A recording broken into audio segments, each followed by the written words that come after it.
The apple trees were bare the morning my daughter came to steal everything my wife left behind. November in Hudson Valley. Cold sky.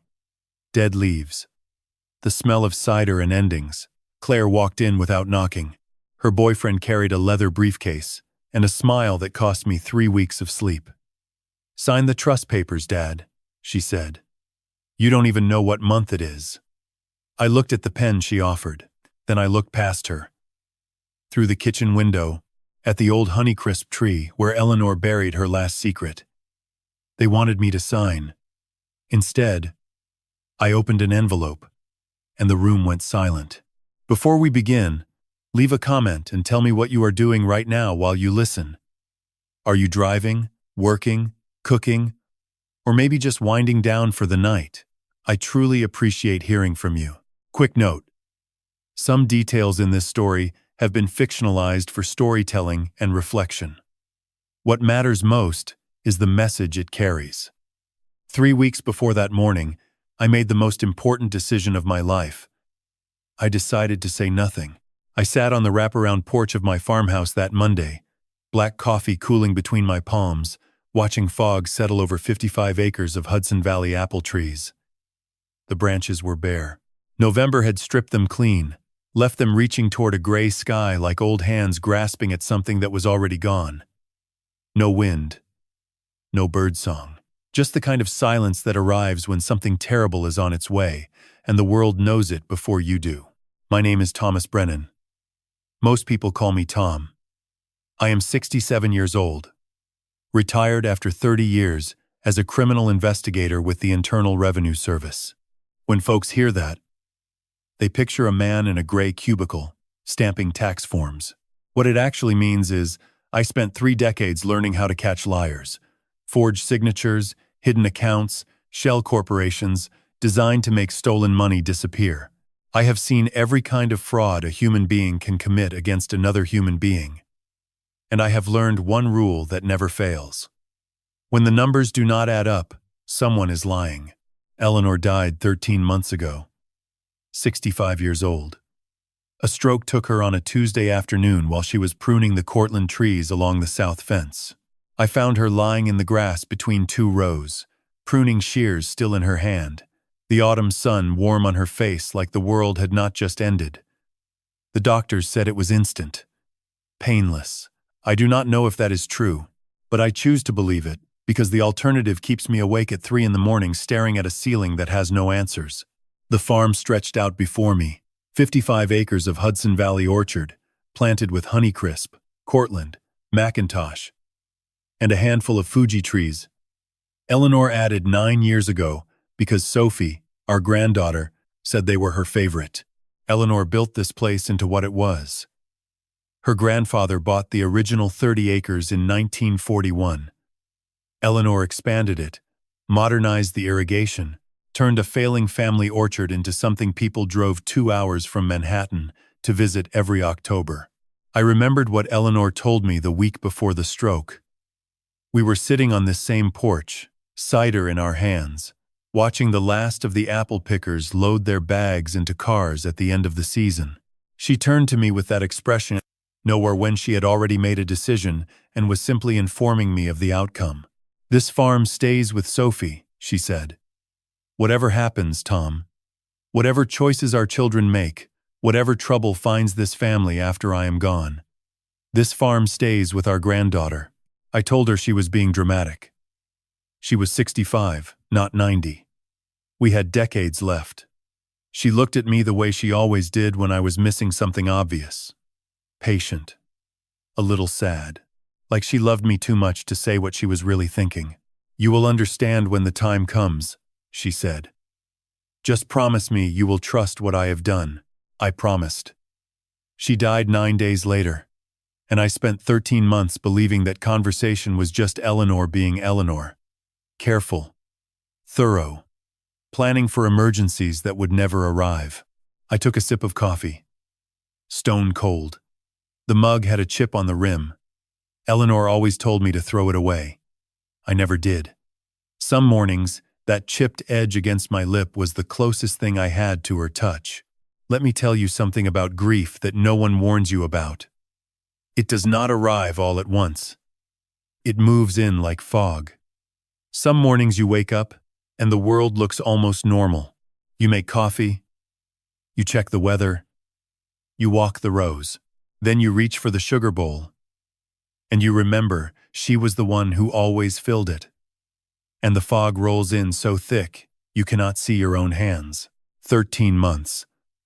I had learned to function inside the fog, learned to keep the farm running, pay the taxes, maintain the irrigation system Eleanor designed, learned to sit on this porch alone every morning with coffee that got cold because there was no one left to remind me to drink it while it was hot.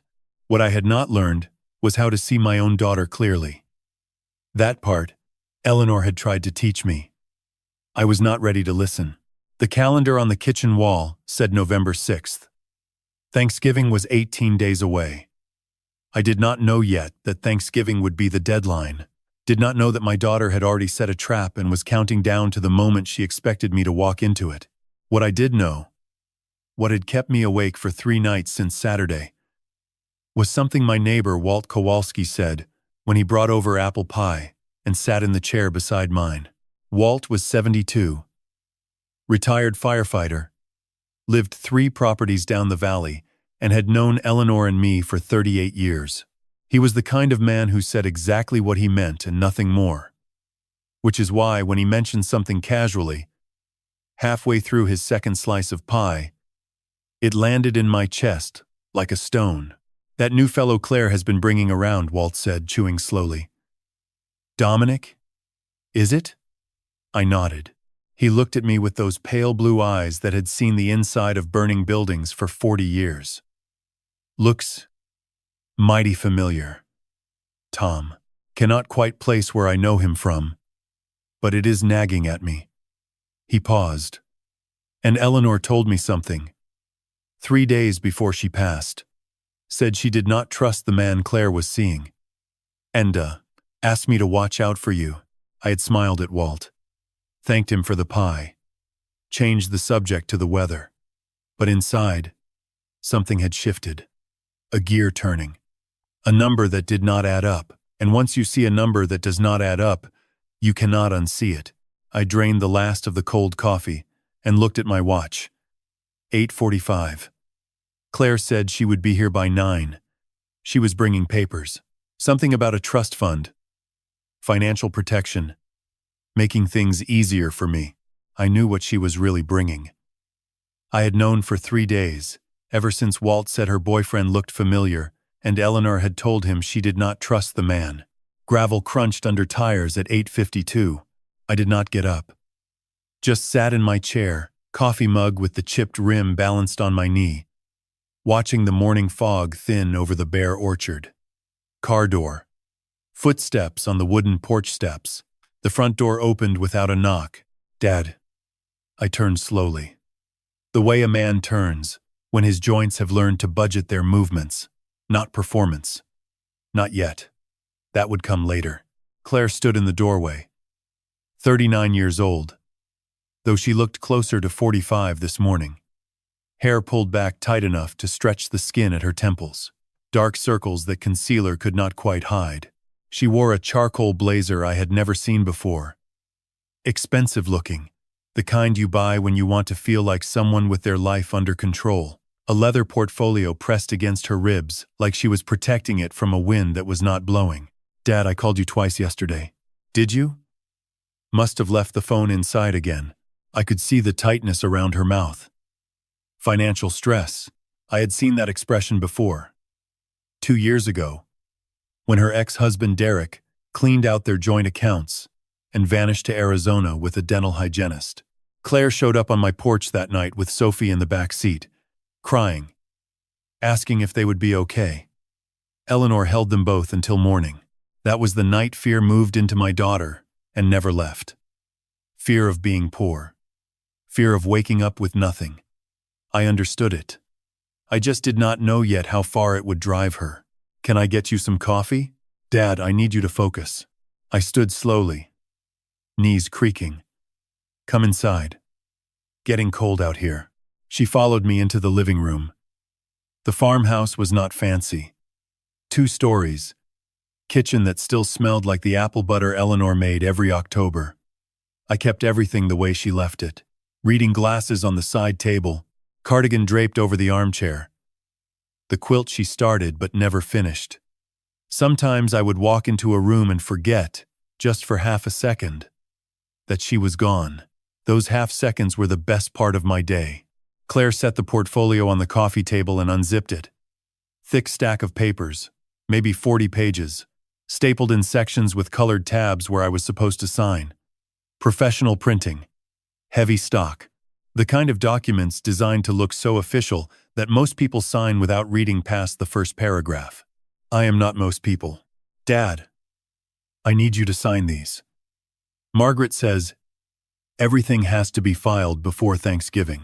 I noticed she used our family attorney's first name, like they had been in close communication. I filed that away. What are these? Trust formation papers for the farm. Dominic and I are setting up a family trust. Tax shelter. You would still live here, but the property would be managed under the trust. Protects you from liability. I nodded slowly. Dominic. That is your boyfriend. Fiancé, Dad. Over a year now.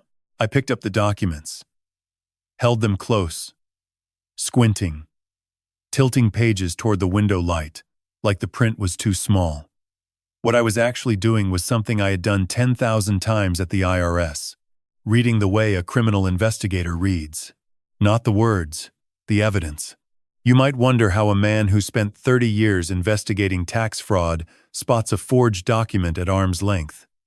Simple. You see enough real documents, and the fake ones start to glow. The notary seal on page 3 was laser printed, not pressed into paper. Run your thumb across a real notary seal, and you feel the ridge where metal stamps into stock. This one was flat. Smooth. A high-quality scan on a high-quality printer, but a copy. The signature on page 7 did not match page 14. Slight difference in the angle of the capital B. Microscopic variation in pen pressure. The kind of inconsistency that means 2 different attempts at the same forgery. Written on different days. And the transfer clause. Buried on page 36. In language so dense, it would take a law degree to untangle. I did not need a law degree. I needed 30 years of reading documents designed to hide theft inside legal vocabulary. The clause transferred full ownership. All 55 acres. The farmhouse, the equipment, the orchard, everything. To a trust, controlled solely by Dominic Salerno and Claire Brennan. No residency protection, no reversion clause. Nothing allowing me to remain if the trust decided to sell. It was not a tax shelter. It was a deed of surrender, dressed in legal language. I set the papers down gently, like they were fragile instead of dangerous.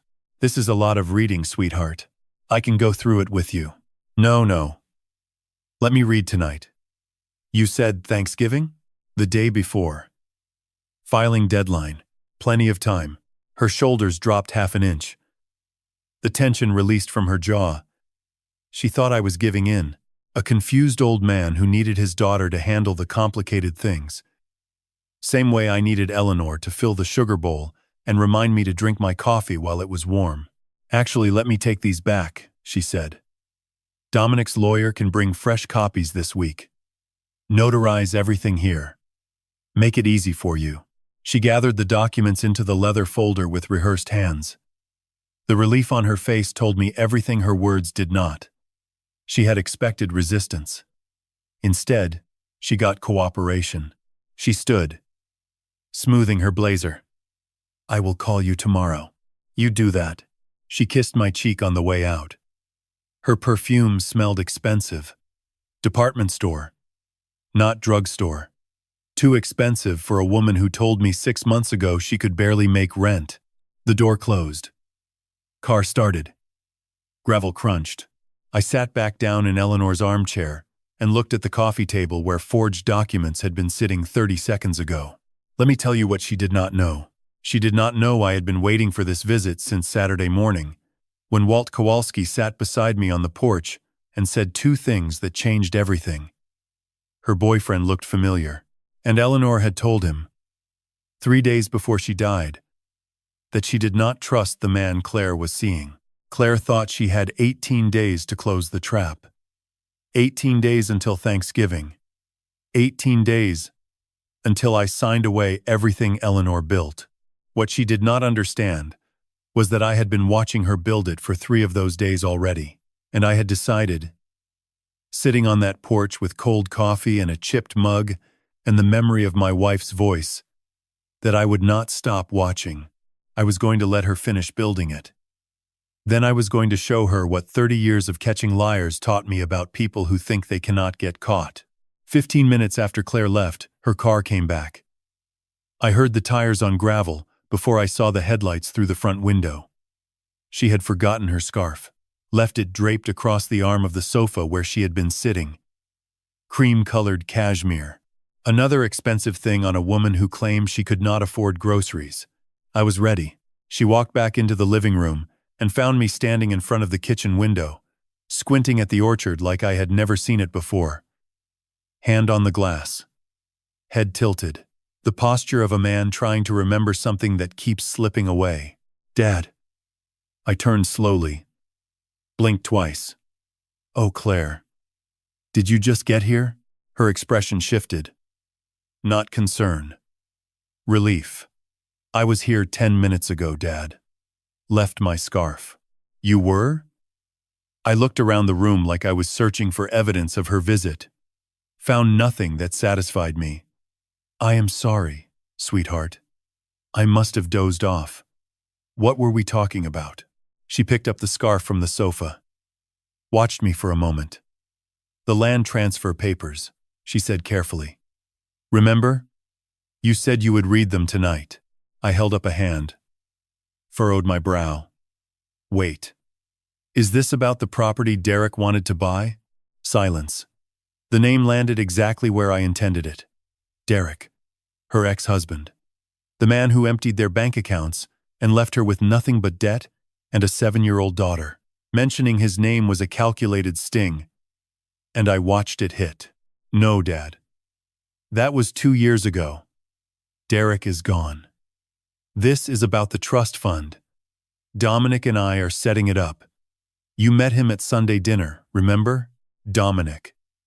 I nodded slowly, like I was filing the name in a cabinet that had too many drawers and not enough labels. Right. The lawyer fellow. He is not a lawyer. He works in finance. Finance. That is what I meant. I sat down heavily in Eleanor's chair. Where did your mother put those old survey maps? The ones for the south parcel.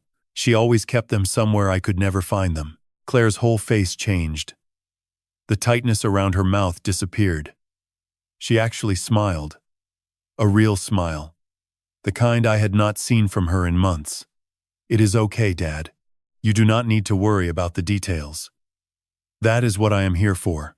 You are a good daughter, I said. Meant it too. Once upon a time. She left the second time looking lighter. Practically floated down the porch steps. I watched her taillights disappear down the gravel drive and then went back to standing exactly where I had been, looking at exactly the same view of the bare orchard. Let me tell you something about playing senile. The trick is not forgetting details. It is forgetting the right details at exactly the right moment. Mix up names she would expect me to remember. Confuse Derek with Dominic, her painful past with her dangerous present. Ask about survey maps that have been sitting in the hallway closet for 20 years, where Eleanor filed them herself and told me twice. Make her feel like she is dealing with a confused old man who cannot keep his own property straight, let alone understand trust formation and tax implications. Let her think she is the one who noticed it. That is the key. The performance only works if the audience believes they discovered the truth themselves. You do not show them. You let them find it. I had practiced this for 3 days. The confused pause. The uncertain hand reaching for a name that would not come. The slow blink that says the lights are on but the wiring is getting old. 3 days of rehearsal. For a role I would need to play. For 18 more. The hard part was not the confusion. The hard part was watching my daughter smile, because she thought her father was losing his mind. Walt Kowalski's truck pulled into the driveway 40 minutes later. I heard the engine before I saw it. Old Ford diesel, same one he had been driving since before Eleanor, and I bought this place. He climbed out slow, 72 years old, favoring his left knee, carrying something wrapped in a kitchen towel. "Tom," he called from the driveway. "Walt, come on up." He took the porch steps one at a time, set the bundle on the railing. "Wife made apple pie this morning. Thought you might want some. She worries about you eating enough. Tell her I said thank you." He unwrapped a corner and the smell hit me. Brown sugar, cinnamon, warm butter, still steaming slightly. I went inside, poured 2 cups of coffee, came back out. Walt had settled into the chair Claire sat in an hour ago. I handed him his coffee. Black, no sugar. Same as mine. We sat quiet for a while, the way neighbors do when they have known each other long enough not to fill silence with noise. The afternoon sun had broken through the clouds and lay thin and gold across the bare orchard. Somewhere down the valley, a dog barked. "Saw your daughter leaving earlier," Walt said finally. "Twice. Yeah. She stopped by. Been stopping by a lot lately." He sipped his coffee. "That Dominic fellow. I have seen him 3 times now. Once at the market in Rhinebeck. Once at the gas station near the courthouse. Once driving past your property real slow on a Tuesday afternoon when you were in town. I broke off a piece of pie. Still warm enough to melt on my tongue. He looks mighty familiar, Tom. Cannot place it. But it is the kind of familiar that makes me want to dig through old newspapers. Like I knew him when he was younger, or I knew someone who looked just like him. Probably just one of those faces," I said. "You know how it is." Walt did not look convinced. "Maybe." He set his coffee down. "But I will tell you what, Irving. It is nagging at me." He caught himself. "Sorry. Tom. Called you Irving. That is the fellow 3 farms over, passed in '09, getting my names crossed. Happens to all of us," I said. But my attention had snagged on something else entirely. Walt was not a man who made mistakes with names. He had called me Tom for 38 years, without once slipping. The fact that he was rattled enough to stumble meant whatever memory was trying to surface about Dominic was pushing hard. "I told you Eleanor said something to me," Walt continued. Quieter now. 3 days before she passed. She was sitting right here, in that chair you are in. She looked at me and said, "Walt, I need you to promise me something. Keep an eye on Tom when I am gone. And watch Claire. Watch who she brings home." I asked her what she meant, and she shook her head. Just said, "Some people wear kindness like a costume." And that was all. Some people wear kindness like a costume. That sounded exactly like Eleanor. She had a way of delivering truth in sentences that stuck to your ribs like buckshot. We finished the pie. Finished the coffee. Walt stood to leave, joints creaking same as mine. "You take care, Tom. You too, Walt." He drove off in that diesel Ford. I sat on the porch until the sun dropped behind the western ridge and the valley turned purple, then black. Walt said Dominic looked familiar, but could not place why. Eleanor had warned Walt about whoever Claire would bring home. And those survey maps were exactly where they had always been, in the hallway closet, filed under Eleanor's precise handwriting. 3 things I now knew for certain. The documents were forged. My daughter was part of it, and my wife had seen something coming that I had been too close, too hopeful, too in love with the idea of my daughter's recovery, to notice. The question that kept me awake that night was not about Claire or Dominic or forged trust papers. It was about Eleanor. If she had warned Walt, if she had seen the danger coming, what else had she done about it? What else had my wife prepared before the stroke took her in the middle of the orchard she loved more than almost anything? That night, at 11:15, I sat at Eleanor's desk under the brass lamp she had used for 30 years and opened the filing cabinet she told me never to reorganize. The study was small, barely bigger than a closet. Eleanor had claimed it the day we moved in, filled it with her books, her ledgers. The oak desk her father built in 1955 with hand tools and wood he milled himself from trees on this property. The room still smelled like her lavender hand cream and something else I could never quite name. Old paper, maybe. Or just the particular scent of a life, carefully documented and filed away in alphabetical order. I had not sat at this desk since the week after the funeral, when Margaret Holloway walked me through probate.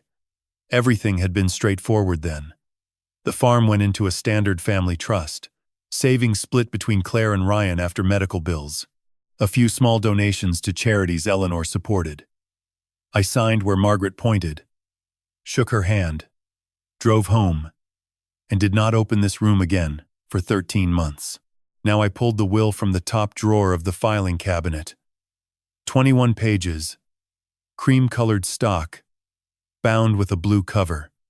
I laid it on the desk under the brass lamp and started from page 1. 30 years of examining documents at the IRS teaches you to read with your fingers as much as your eyes. Paper has memory. It remembers every hand that touched it, every machine that processed it, every moment of carelessness that left a mark someone hoped would go unnoticed. The first thing I found was the corner of page 7. Folded. A tiny triangle at the bottom right. Like someone had turned the page too quickly and creased it. Eleanor never creased pages. She turned them the way a librarian turns them, from the top edge, with the pad of her index finger. 40 years of watching her read, and I never once saw her dog ear, fold, bend, or crease a single page of anything. Someone else had turned this page. I moved to page 12, held it up to the lamp, angling it until the light caught the surface at a shallow degree. There. Bottom margin. Left side. A thumbprint. Faint. Visible only when the light raked across the paper at exactly the right angle. The oil from someone's skin pressed into the stock. I held my own thumb next to it. Too small. Not mine. The print belonged to someone with narrower fingers, lighter pressure, a woman's hand. Or a man with slender fingers. Page 15 gave me photocopy shadows. You learn to spot them after 3 decades in federal investigation. That faint double image along the edge, where a document does not sit perfectly flat on the glass of a copy machine. The slight variation in density that means this page went through a scanner or copier sometime after it was originally printed. I checked every remaining page. Found photocopy shadows on 4 more. Found fingerprints that were not mine on 6 different pages, all pressed into the margins like someone had been studying every word, holding the paper carefully while they read and memorized and planned. Then I checked the filing cabinet itself. The lock was a simple wafer mechanism, the kind you find on office furniture built in the 1980s. Not designed for security, designed for the illusion of security. I tilted the brass lamp downward and examined the keyhole. Fresh scratches. Thin. Metallic. The kind of marks left by a tension wrench and a pick, or maybe just a flathead screwdriver forced into the slot by someone who did not care about leaving evidence because they assumed no one would ever look. Someone had been in this room. Someone had opened Eleanor's filing cabinet, removed her will, photographed or photocopied every page, studied the signatures, touched the paper with bare hands, and returned it to approximately the same position. Approximately. But not exactly. Because Eleanor filed documents with the blue cover facing left, and the will was now facing right. I sat back in her chair. The springs creaked under my weight in a way they never did under hers. She had been small, 5'3", 115 pounds, with hands that could prune an apple tree for 6 hours without cramping, and a mind that organized the world into systems I could barely comprehend. Her photograph sat on the desk in a silver frame, black and white, taken at our 35th anniversary party, 5 years before the stroke. She was laughing at something I had said. I could not remember the joke anymore. Just her face. Mid-laugh. Caught forever. In a moment when everything was still whole. Who did this, Eleanor? I said to the photograph. Who did our daughter bring into this house? The photograph did not answer, but I could almost hear her voice anyway, the way I sometimes heard it in the kitchen when the coffee maker beeped, or in the orchard when wind moved through bare branches in a pattern that sounded like words. Pay attention, Tom. You already know. Her lavender hand cream scent lived in the wood grain of this desk. Soaked into the oak over decades of evenings spent here with her ledgers and her plans, and her quiet certainty about how the world worked. For a moment, I forgot why I was sitting here, just sat in her chair, in her study, surrounded by her books, and missed my wife so completely it felt like something had been removed from inside my chest. Then I looked at the clock on the wall. 11:47. Margaret Holloway would not appreciate a phone call at midnight, but she would want to know about this. She had been Eleanor's attorney for 18 years, handled the estate, knew every detail of what my wife had left behind. I picked up the phone, put it back down. Margaret deserved a clear explanation, not the rambling of a grief-stricken old man at midnight who had just discovered that someone had broken into his dead wife's study and copied her will. I would wait until 7 in the morning, stand in the kitchen with fresh coffee, lay out the evidence the way I had laid out evidence in 10,000 IRS cases. Methodical, sequential, irrefutable, but sleep was not coming tonight. I knew that already. The house was silent except for the settling sounds old farmhouses make, the creaks and sighs of wood that has been holding itself together for 80 years. Sounds that used to comfort me when Eleanor was alive, when they meant the house was breathing around us, keeping us safe. Now they just sounded like evidence of everything falling apart. I turned off the brass lamp, sat in Eleanor's chair in the dark, and waited for morning. 7 o'clock Tuesday morning. I stood in the kitchen with coffee brewing, looking out the window at the herb garden Eleanor had planted along the back fence. Rosemary, thyme, sage, dead now from the frost. Just brown stalks poking through cold earth, but I had not pulled them out. Could not bring myself to. Pulling them out meant admitting the woman who planted them was not coming back to tend them in the spring. The phone felt heavy in my hand. Margaret Holloway answered on the second ring. Her voice was alert, always had been. 60 years old, and sharper than lawyers half her age. She had handled Eleanor's estate, our family's legal matters for 18 years, and kept confidences the way a vault keeps gold. Margaret, it is Tom Brennan. Tom, everything all right? I need you to tell me the original will is still in your office. Eleanor's will. The executed copy. Silence on the other end. Then, carefully. Yes, it is here. Sealed. Same as the day we filed it. A pause. What has happened? I told her. All of it. The photocopy evidence. The fingerprints on 6 pages. The picked lock on the filing cabinet. The blue cover facing the wrong direction. Claire's visit with the trust documents. The laser-printed notary seal. The mismatched signatures.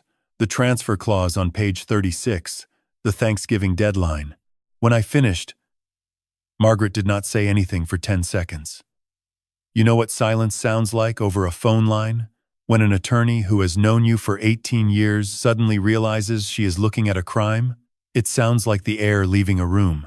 It sounds like the moment before a verdict. Describe the trust documents Claire brought, Margaret said. Her voice had changed. Not friendly anymore. Clinical. The voice she used in courtrooms. I described them. The trust formation. The transfer clause. The notary seal. The signatures. Tom. Margaret's voice was very quiet. Listen to me carefully. Do not sign anything. Do not tell Claire we spoke. And give me 48 hours. 48 hours for what? To verify what I am thinking.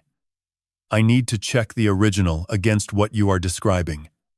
I need to examine the signatures and confirm a specific detail before I say anything more. What detail? A detail about how Eleanor signed legal documents. A pattern she followed for 18 years that most people would never notice.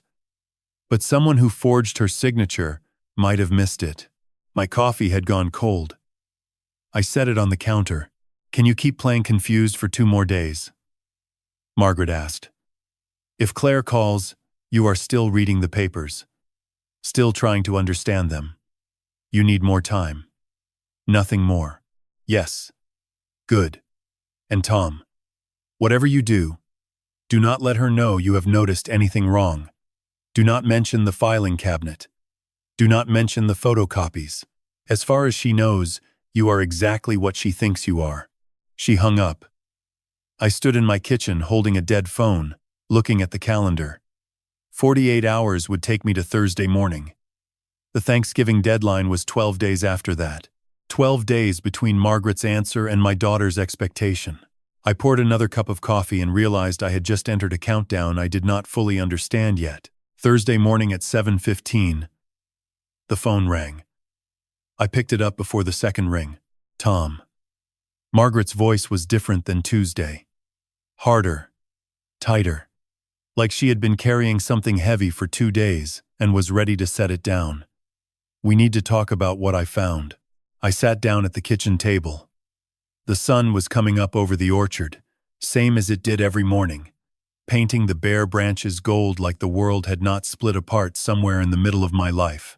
Tell me, the signatures on Claire's trust documents are nearly perfect, Margaret said. Whoever did this studied Eleanor's handwriting for months, maybe years. The pressure points are correct. The slant is correct. The loop on the capital E. The way she crossed her T. The way she connected the L to the E in Eleanor. All of it matches. But Eleanor never signed her full legal name on estate documents. Never. Not once in 18 years. She always used E. Brennan. First initial and surname only. I have 18 years of documents proving that pattern. It was a habit of hers. Said her full name was too long to write out every time she had to sign something official. I looked out the kitchen window. November sun, thin and pale, falling on rows of bare apple trees. And the forgery, I said, uses Eleanor Marie Brennan, Margaret confirmed.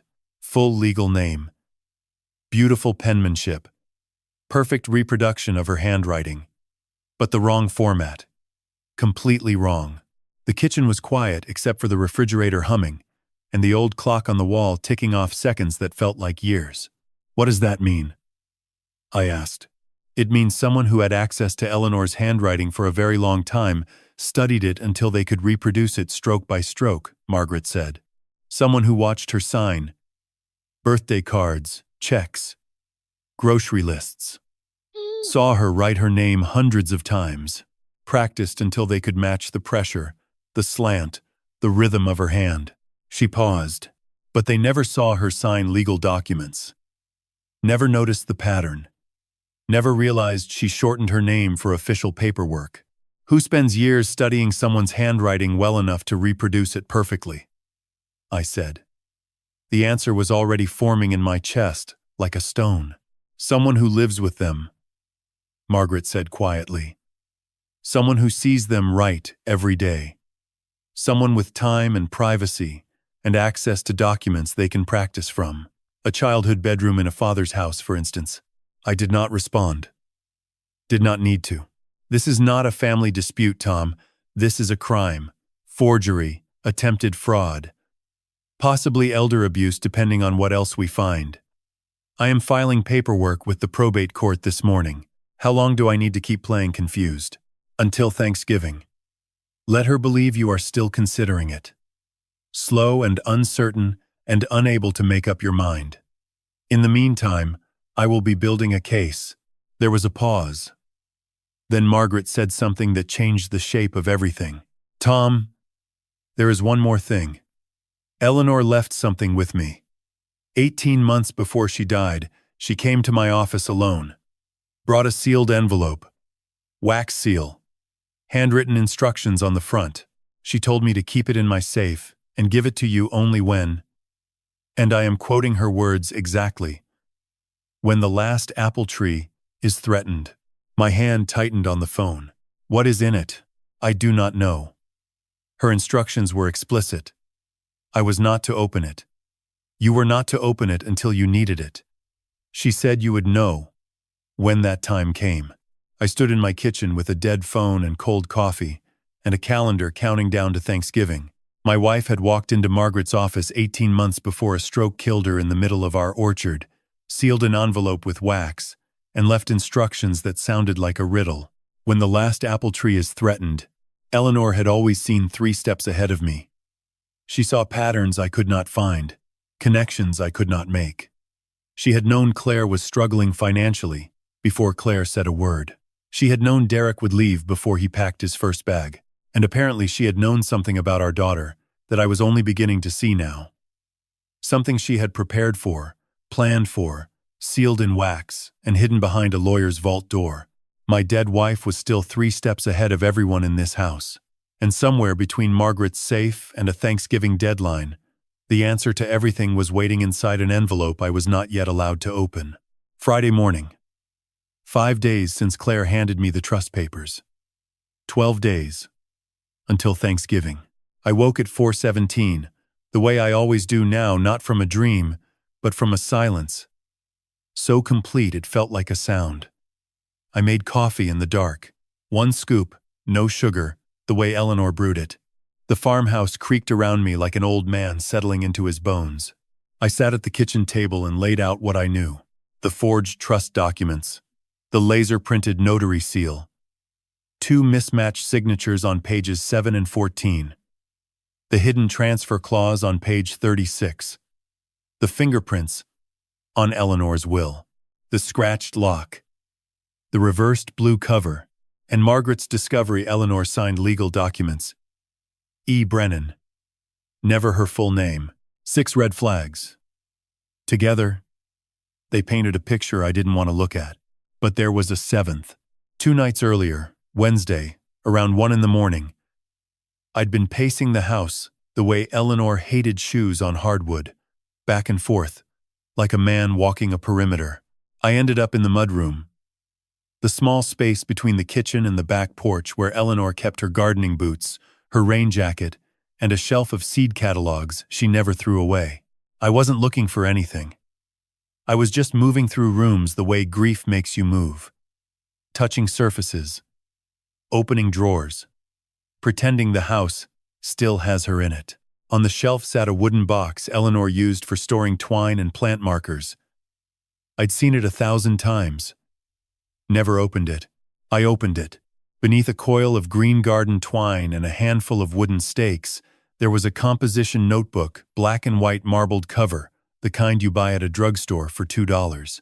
The spine was cracked from repeated opening. I carried it to the kitchen table and turned on the light. The second page had Eleanor's handwriting, her real handwriting, the loose, slightly leftward cursive I knew better than my own. She'd written, "Practice pages. Do not destroy." I turned to the 3rd page, and my chest went cold. Someone had been practicing Eleanor's signature. Over and over. E. Brennan written 50, maybe 60 times down the page. Some attempts were clumsy, the loops too wide, the B too tall. By the bottom, the forgeries were nearly perfect. Page 5 changed everything. The practice shifted to Eleanor Marie Brennan, the full legal name on the forged trust documents. This was where the forger learned the wrong signature. They'd practiced both versions but chose the full name because it looked more official. They didn't know Eleanor never used it. 23 pages of signature practice. 23 pages of someone sitting in my house with my dead wife's name under their fingertips, learning to become her on paper. The notebook smelled faintly of cedar and something sharper after shave. Not Eleanor's lavender. Not Claire's perfume. Something masculine. I photographed every page. 47 photographs, time-stamped. Then I put the notebook back exactly as I'd found it. Thursday I called Margaret about the signature discrepancy, but held back the notebook. I needed one more piece before I could see the full picture. That piece arrived Friday afternoon, in a rusted blue pickup truck. Ryan pulled into the driveway at 2:14. I heard him before I saw him. The muffler had been dying for 3 years, and my son treated vehicle maintenance with optimistic neglect. 35 years old. 6'1". Eleanor's dark eyes. My stubborn jaw. He'd left Hudson Valley at 22 for a cybersecurity job in Northern Virginia, something with the Department of Defense he couldn't fully explain and I'd learned not to ask about. We talked every Sunday. 15 minutes exactly. A rhythm we'd kept since Eleanor's funeral. He stepped out wearing a flannel jacket and work boots, carrying a canvas duffel and a laptop bag that looked heavier than the duffel. He stood in the driveway, looking at the orchard, the bare trees, the gray sky. Then he looked at me on the porch and I saw something in his face I hadn't expected. He already knew. "Hey, Dad." He climbed the steps, hugged me brief. Tight. The way Brennan men hug. "I talked to Walt Kowalski last week." "Walt called you?" "Emailed me. 3 weeks ago. Said he had concerns about Claire's boyfriend." Ryan unzipped his laptop bag and took out a manila folder. He laid 3 printed pages on the porch, railing between us. "Dominic Salerno," he said. "That's the name on his license, his lease, his business cards." He tapped the first page. "But Dominic Salerno doesn't exist before 2019. No tax returns, no credit history, no employment records. I ran every database I have access to, and Dad, I have access to databases most people don't know exist." He tapped the second page. A photograph printed in color. A younger face. Thinner. But the same jaw. The same flat gray eyes I'd seen in my kitchen 5 days ago. His real name is Daniel Sykes. 44. Born in Scranton. Convicted in 2016 for elder financial fraud in Bucks County, forged property transfers, targeting widowed homeowners. Served 26 months. Released 2019. Changed his name to Dominic Salerno 3 months later. Ryan tapped the third page. A list. 4 names, 4 addresses, 4 properties. These are his previous victims. 4 elderly homeowners in Pennsylvania and upstate New York. All widowed. All with adult children who introduced Sykes into the family. All lost their properties through fraudulent trust transfers. He looked at me with Eleanor's eyes steady and furious. "Claire isn't running this, Dad. She's the 4th bait. And you're the 5th target." A crow called from the orchard. I stared at the list. 4 families who lost everything. I thought about the notebook in the mudroom. 23 pages of Eleanor's practiced signature, written by hands that smelled of cedar and aftershave. Daniel Sykes had been in my house. In Eleanor's study. In her desk. In her name. And my daughter had let him in. Ryan and I didn't sleep that night. We sat at the kitchen table until 3 in the morning. His laptop open between us. The manila folder spread flat, and Eleanor's photograph watching from the mantel, like she'd been waiting for this exact conversation. Ryan walked me through everything, databases, records, timelines. Daniel Sykes had been meticulous. New name, new driver's license, new social security trail. He'd built Dominic Salerno the way a carpenter builds a house, one board at a time. No gaps, no drafts. "He's done this before," Ryan said. "Not for the first time. 4 times that I can confirm. Maybe more. And Claire," Ryan closed the laptop. Rubbed his eyes. "I don't know, Dad. I don't know if she's a victim or a volunteer. But the pattern says he recruits the adult child first. Gains trust. Uses them as the introduction. Every single case." I looked at Eleanor's photograph. She was smiling in that picture. The one from the orchard, September. Golden light through the honeycrisp branches. She'd known something was wrong before any of us. She'd left the notebook untouched in the mudroom like a piece of evidence waiting to be found. She'd given Margaret a sealed envelope with instructions. My wife had been building a case from the grave. Saturday morning I called Margaret Holloway at 7 sharp. She answered on the second ring. which told me she'd been waiting. "I need to see you today," I said. "Bring whatever Eleanor left you. And Margaret, I need you to bring someone else." 2 hours later, Margaret's silver Volvo pulled into my driveway. She stepped out wearing a charcoal coat and reading glasses pushed up on her head, carrying 2 folders and a leather briefcase. From the passenger side came a woman I'd never seen before. She was tall, 5 to 10, maybe 5'11", with short auburn hair and the posture of someone who'd spent time in the military or law enforcement or both. She wore a dark navy blazer over a plain white shirt. No jewelry, except a thin watch on her left wrist. Her eyes moved across the property the way mine used to move across a tax return, scanning for irregularities, cataloging details, filing them away. "Tom," Margaret said on the porch. "This is Diana Reeves. She's a special agent with the FBI's Financial Crimes Unit out of the Albany field office. We went to law school together. I called her Thursday night." Diana Reeves shook my hand.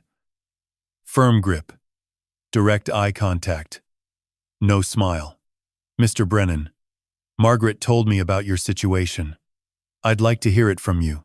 We sat in the living room, me in my chair, Ryan on the sofa, Margaret in Eleanor's armchair, Diana standing by the window, with a view of the orchard.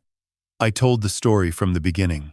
Walt's warning, Claire's visit, the trust papers, the notary seal, the signatures, page 36, the fingerprints on Eleanor's will, the scratched lock, the notebook. Diana listened without interrupting. She didn't take notes. She didn't ask me to slow down. When I finished, she was quiet. For 11 seconds I counted. "The notebook is your strongest physical evidence," she said. "Signature practice with the victim's name, found in the victim's home. Combined with the forged documents, that's intent. That's premeditation." She turned to Ryan. "The background you pulled on Sykes, how did you access those records?" Ryan met her gaze. "I work in cybersecurity for a federal contractor. I used open-source intelligence tools and public court records for the conviction. The deeper identity work, the name change, the pre-2019 gap, I have contacts. Contacts I can use in court? Some. Others would need parallel construction." Diana nodded. "Not approval. Not disapproval. Calculation." She turned back to me. "Mr. Brennan, Daniel Sykes has a pattern. He targets widowed property owners through their adult children, builds trust over 6 to 12 months, then pushes a fraudulent transfer before a deadline, usually a holiday or a tax filing date. Thanksgiving fits. He's done this at least 4 times, and each time the victim realized too late." "Not this time," I said. "No," Diana agreed. "Not this time.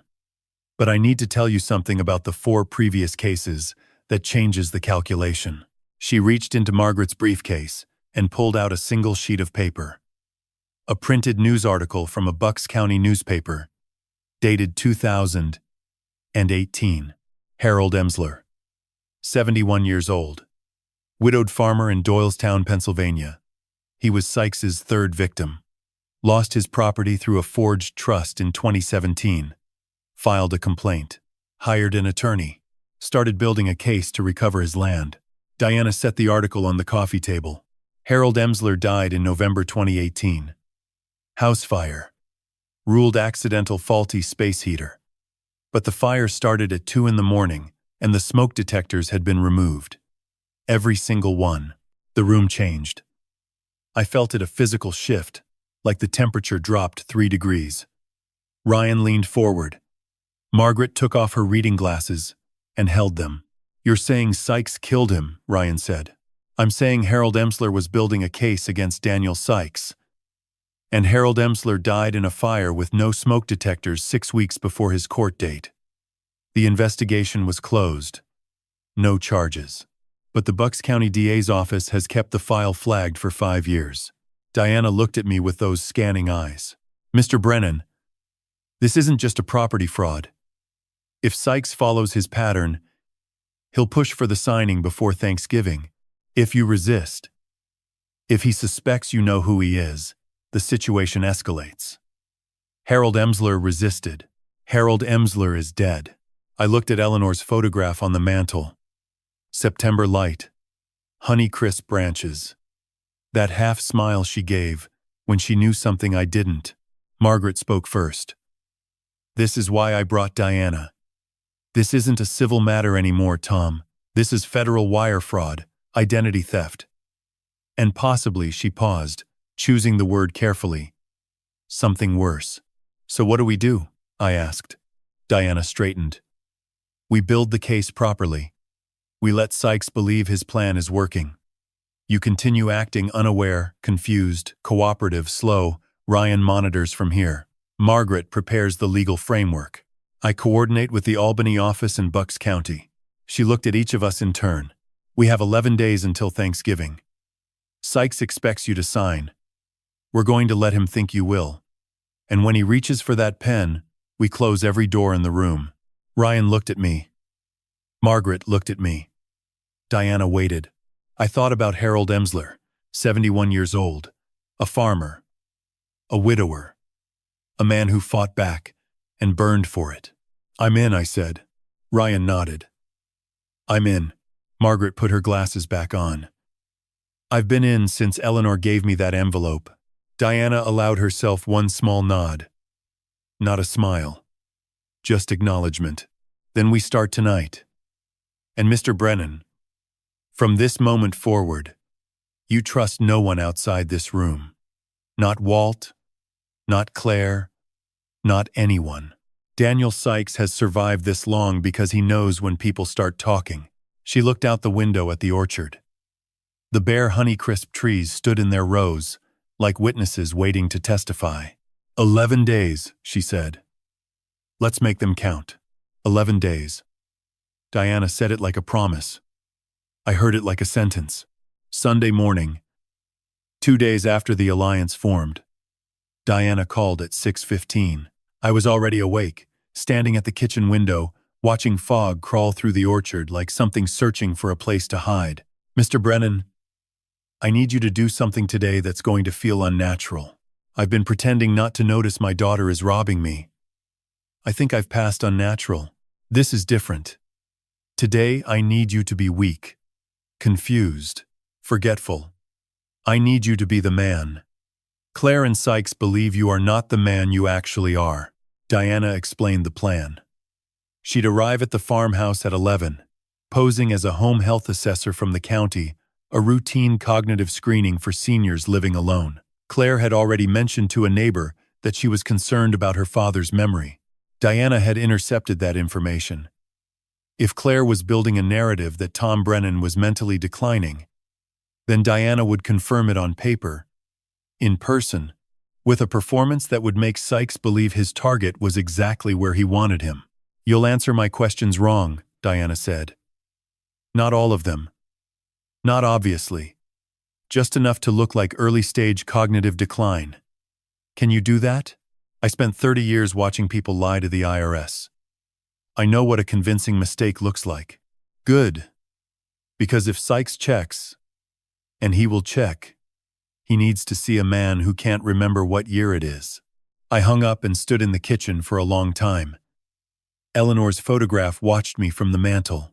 I imagined her voice, the one she used when she was serious, low and steady, without decoration. You've played honest your whole life, Tom. Now play dumb. Just long enough to win. At 10:40, Claire arrived. I hadn't told her anyone was coming. She brought Sophie. My granddaughter ran through the door, first 9 years old, brown curls, Eleanor's nose, a purple backpack half her size. She hugged my legs and said, Grandpa, I drew you an apple tree, and held up a piece of construction paper with a red and green crayon tree that looked more like a firework than a Honeycrisp. It was the most beautiful thing I'd seen in weeks. That's going on the refrigerator, I said. Claire stood in the doorway, watching. She wore a gray sweater, and that careful expression, the one that looked like concern, but moved like strategy. Dad, I brought Sophie. because I thought you could use the company. Also, I wanted to check on you. You sounded tired on the phone Thursday. I'm always tired, Claire. I'm 67. She smiled. It almost reached her eyes. At 11 sharp, a white sedan pulled into the driveway. Diana stepped out wearing navy scrubs, a county lanyard with a laminated ID badge, and reading glasses she didn't need. She carried a clipboard and a canvas tote printed with a health department logo that Ryan had designed and printed Saturday night. Claire opened the door. Can I help you?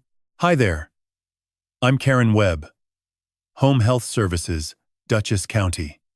We're conducting routine cognitive assessments for residents over 65 living in rural areas. Is Mr. Brennan home?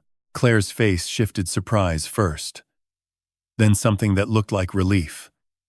Like a door she'd been pushing against had just opened on its own. Yes, come in, I'm his daughter. Diana Karen Webb sat across from me at the kitchen table. Claire stood by the counter. Sophie sat on the floor, drawing another apple tree. Ryan was 3 miles away in a rented room above a hardware store in Rhinebeck, monitoring everything through the phone in my breast pocket, which was recording on a frequency Diana's team could access in real time. The assessment began. Mr. Brennan, can you tell me today's date? I paused. Looked at the window. It's Saturday? It's Sunday, Mr. Brennan. That's okay. Can you tell me the current month? October. I said it with enough confidence to make the mistake convincing. It was November. Diana made a note on her clipboard. Claire behind me shifted her weight. I heard her breathing change. Can you count backward from 100 by sevens? 100. 93. 80. 84. I frowned, rubbed my temple. I used to be good at this. That's perfectly fine. Let's try something different. I'm going to say 3 words, and I'd like you to repeat them back to me in 5 minutes. The words are apple, window, and Tuesday. Apple, window, Tuesday. Good. Now, can you tell me who the current president is? I hesitated. Not long, just 2 seconds. But I made sure Claire could see the hesitation. Biden? I said, then shook my head. No, that's not right. I trailed off. Diana wrote on her clipboard. Her handwriting was steady, unhurried, and completely illegible. A habit from real field reports, I suspected. The assessment lasted 22 minutes. I missed the date, the month, the backward counting, and 2 of the 3 recall words. I remembered apple because I was sitting in a farmhouse surrounded by apple trees and forgetting it would have been too much, but I couldn't recall Tuesday and replaced window with door. When Diana finished, she spoke quietly to Claire in the hallway while I sat with Sophie, helping her color a second tree. I couldn't hear every word, but I heard enough. Early indicators. Not unusual at his age. Recommend a follow-up with a neurologist. He may need assistance with complex paperwork and legal decisions. Claire nodded. Her face had that expression again, the one carved from concern and built from calculation. She thanked Diana, walked her to the door, stood on the porch, watching the white sedan pull away. Then she came back inside, sat at the kitchen table across from me, and smiled the saddest smile I'd ever seen her wear. Dad, she said, I'm going to take care of everything. You don't have to worry about any of this. About what, honey? The paperwork. The property stuff. All of it. I'll handle it. You just rest. She kissed my forehead. She told Sophie to say goodbye. She walked to her car, and before she started the engine, she pulled out her phone. I stood at the kitchen window, watching. She dialed. Waited. Someone answered. I couldn't hear the words, but I watched her mouth move, watched her nod, watched her smile. A different smile now. Not sad, not careful, but bright and eager. The smile of someone delivering good news to someone who'd been waiting for it. She was calling Dominic. She was telling him it was working. Sophie's crayon drawing of the apple tree was still on the table, the red and green colors bright against the white paper. I picked it up and held it for a long time, thinking about what my granddaughter would inherit if I failed, and what she'd lose if I didn't play this game all the way to the end. 9 days left. 8 days until Thanksgiving. Monday evening. I was sitting on the porch in Eleanor's chair, watching the last daylight drain from the orchard like water from a cracked glass. The bare Honeycrisp branches made shadows that looked like handwriting on the frozen ground, letters I couldn't read, words I wasn't meant to understand yet. My phone buzzed. Ryan. A text. 3 words. All feeds. Active. He'd spent the weekend installing monitoring equipment, nothing inside the farmhouse that could be discovered, but a network of small cameras covering the driveway, the barn, the eastern tree line, and the road approach. If Dominic came to the property, Ryan would know before his tires hit gravel. I was putting the phone back in my pocket when I heard footsteps on the gravel path. Not a car. Footsteps. Heavy, deliberate, with a slight unevenness that told me exactly who it was before I saw him. Walt Kowalski came around the corner of the barn, hands in the pockets of a canvas jacket that had been old when Clinton was president. 72 years old, 6'3", shoulders like a man who'd spent 40 years lifting things that didn't want to be lifted. He'd farmed the 60 acres east of my property line since 1986, lost his wife in 2019, and had been Eleanor's closest friend for the last decade of her life. Tom. He climbed the porch steps, breathing harder than he should have been. You got coffee? It's 7 at night, Walt. Didn't ask what time it was. Asked if you had coffee. I made coffee. We sat on the porch in the dark, 2 old men staring at trees we couldn't see, and for a few minutes, neither of us said anything. Walt had that quality, the ability to sit in silence without making it uncomfortable. Eleanor used to say he was the only man in Hudson Valley who understood that not every minute needed filling. Ryan told me to stay out of it, Walt said finally. Ryan's right. Ryan's smart. But Ryan didn't know Eleanor the way I did. He pulled something from his jacket pocket. A folded piece of paper. Soft and creased from handling. I've been looking into your daughter's boyfriend. On my own. The Old Way Library microfiche, newspaper archives, county records, no computers, nothing that leaves a digital trail. He unfolded the paper and handed it to me.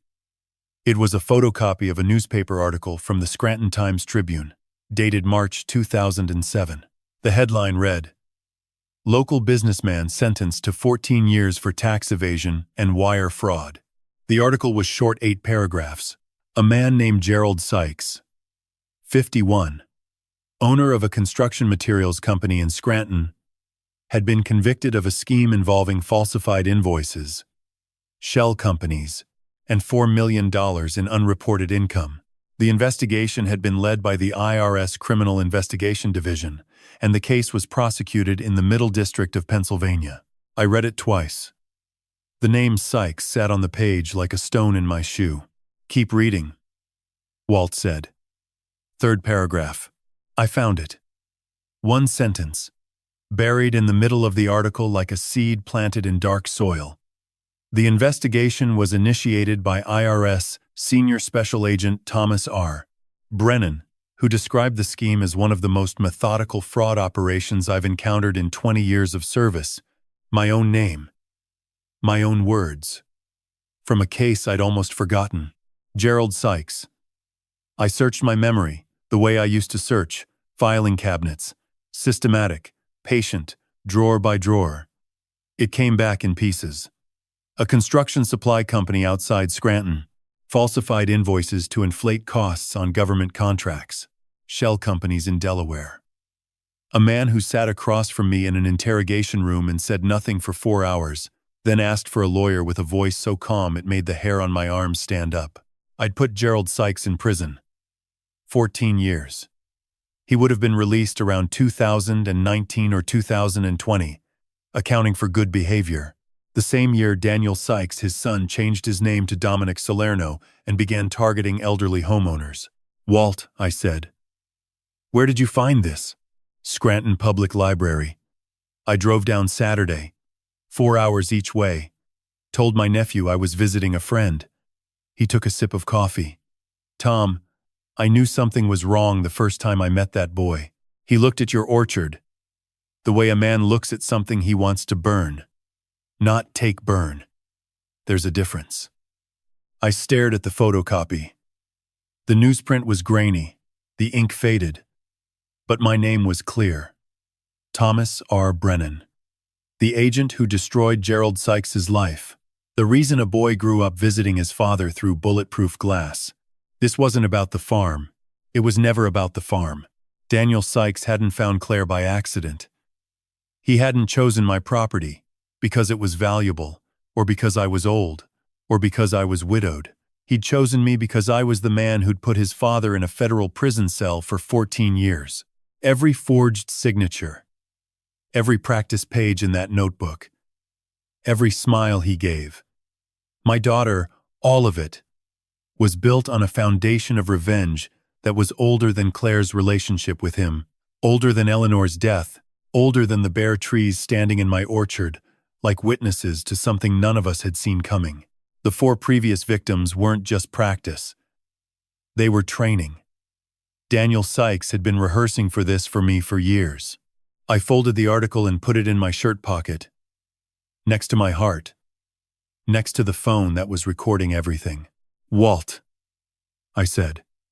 Thank you. Don't thank me. Thank Eleanor. She's the one who told me to watch him. 2 months before she died, she sat right where you're sitting and said, Walt, if anything happens to me, watch the man Claire brings home. Watch him like he's fire, and the orchard is dry. Eleanor. Always 3 moves ahead. Even from the grave, she was still protecting this family. Still reading people the way she read weather. Not what was happening now, but what was coming. I called Ryan at 9. Told him about Gerald Sykes. The line went quiet for 8 seconds. Dad, he said, this changes everything. This isn't just fraud. This is targeted, premeditated, personal. I know, Diana needs to see this tonight. I know that too. I hung up and sat in the dark. Coffee cold. Orchard invisible. The March 2007 article, folded against my chest. Somewhere out there, Daniel Sykes was sleeping in my daughter's bed, dreaming about the man who'd taken his father away, planning to take everything that man had left. He didn't know I was awake. He didn't know I'd been awake since the moment Walt first said his name, 7 days until Thanksgiving. And now I understood what was really at stake. This wasn't a con. It was a war. And it had started 17 years ago in a federal courtroom in Scranton, with a sentence I'd delivered and a son who'd never forgiven it. Tuesday. 6 days until Thanksgiving. I was in the barn checking the cider press, Eleanor's press.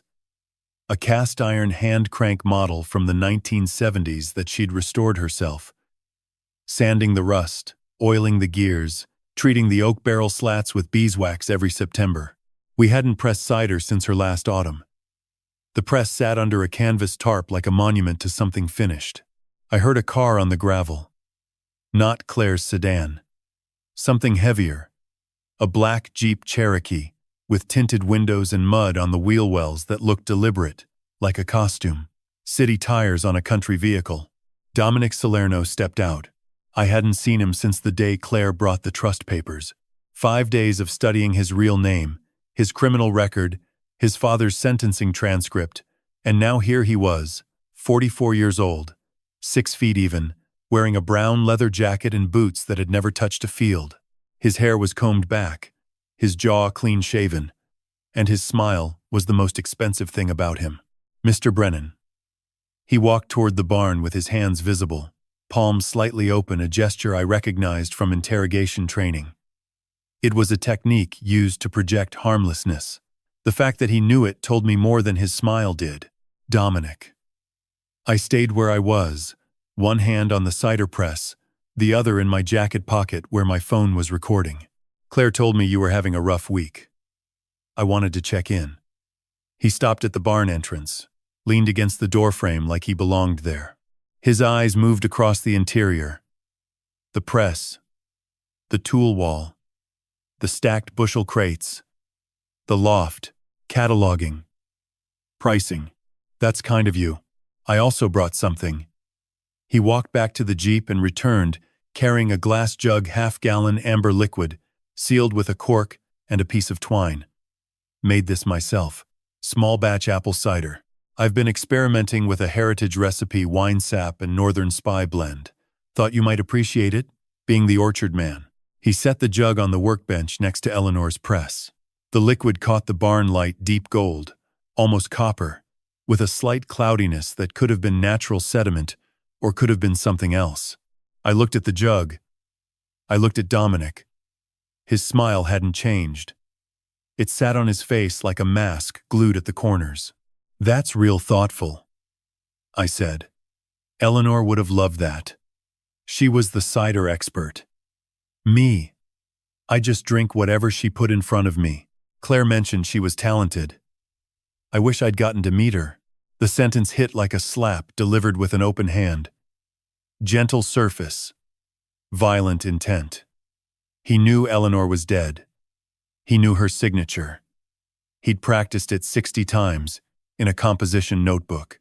And now he stood in her barn, next to her press, offering me a jug of something I wasn't sure I should swallow. Let me get some cups, I said. I walked to the farmhouse, slow, slightly unsteady, the performance Diana had trained me to maintain. In the kitchen, I took 2 ceramic mugs from the shelf.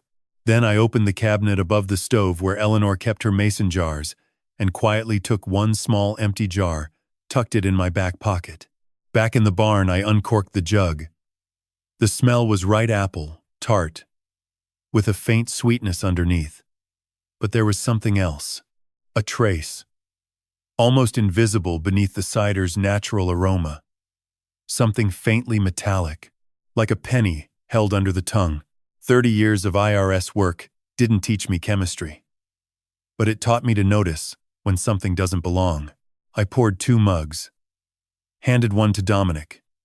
He took it, raised it slightly, a toast without words, and drank. A full swallow. Easy. Natural. I raised mine to my lips. The cider touched my mouth. I held it there, lips closed around the rim, liquid against my teeth, not past my tongue. I tilted the mug the way a man tilts a mug when he drinks. I swallowed nothing. Then I lowered the mug, wiped my mouth with the back of my hand, and said, "That's good. That's real good." Dominic smiled. "I'll leave the jug. You can have some before bed. Claire says you haven't been sleeping well. Claire worries too much. She loves you, Mr. Brennan. She just wants what's best." He said it the way a man reads a line from a script, correct rhythm, correct emphasis, no soul behind it.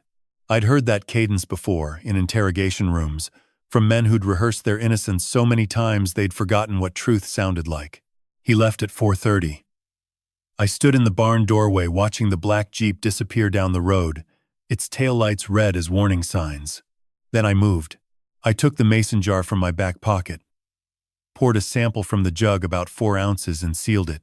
I poured the contents of my untouched mug back into the jug, recorked it, and placed it exactly where Dominic had left it.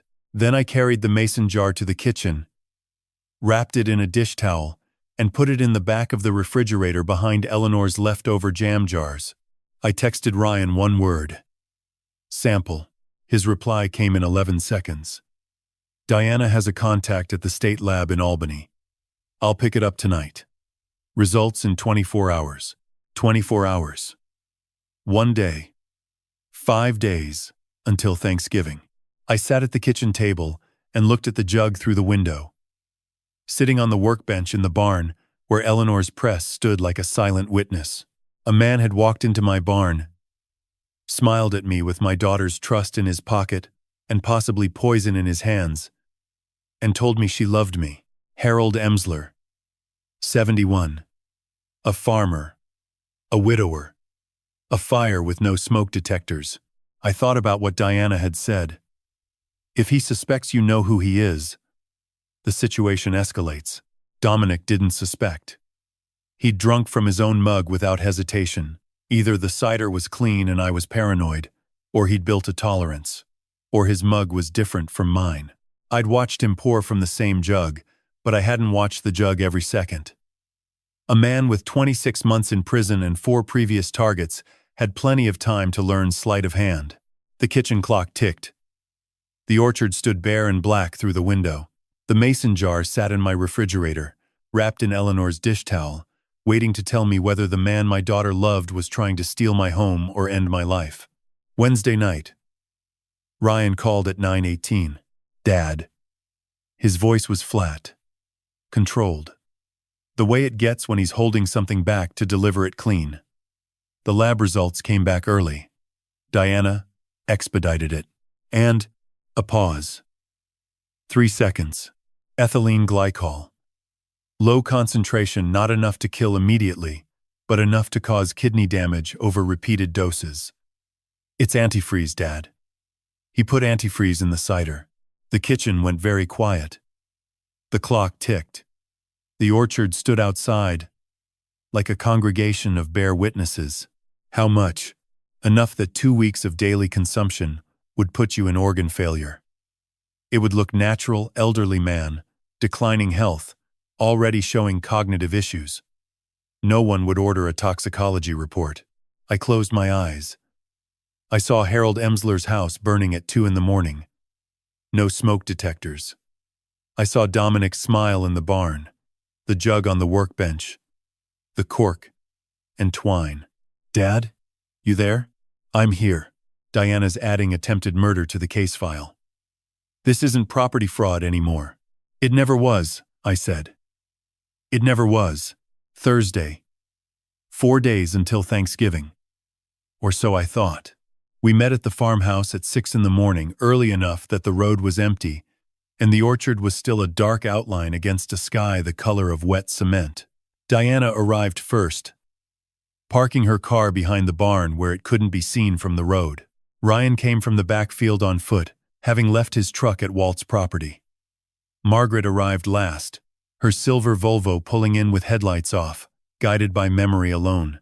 4 people in a kitchen built for 2. Eleanor's kitchen. Her copper pots on the wall, her herbs dried and hanging from a rack above the sink, rosemary, thyme, sage, still holding fragrance after 13 months. As if she'd refused to leave entirely, Diana spread a county map across the table, the farmhouse circled in blue ink, the driveway marked with red arrows, the orchard grid drawn in pencil. Thanksgiving Day, she said. Based on Claire's communications, which we've been monitoring since Saturday, Dominic plans to arrive at 11 in the morning with Claire. He'll bring revised trust documents, a notary he's hired from Kingston, and a witness he'll introduce as a family friend. The signing is scheduled for noon. The notary is real? Margaret asked. Real person. Fake credentials. Name is Victor Palin. He's done document work for Sykes twice before the Emsler property and a case in Saratoga County. We've confirmed he's aware the documents are fraudulent. He's a co-conspirator, not an innocent bystander. Diana turned to Ryan. Walk us through the technical setup. Ryan opened his laptop. The screen showed a floor plan of the farmhouse, every room, every window, every door drawn in clean digital lines with colored markers. 3 fixed cameras, he said, pointing. Kitchen main signing location. Living room secondary. Front porch approach coverage. All wireless. Feeding to a secure server I've set up in the loft above the barn. Video and audio. Time-stamped.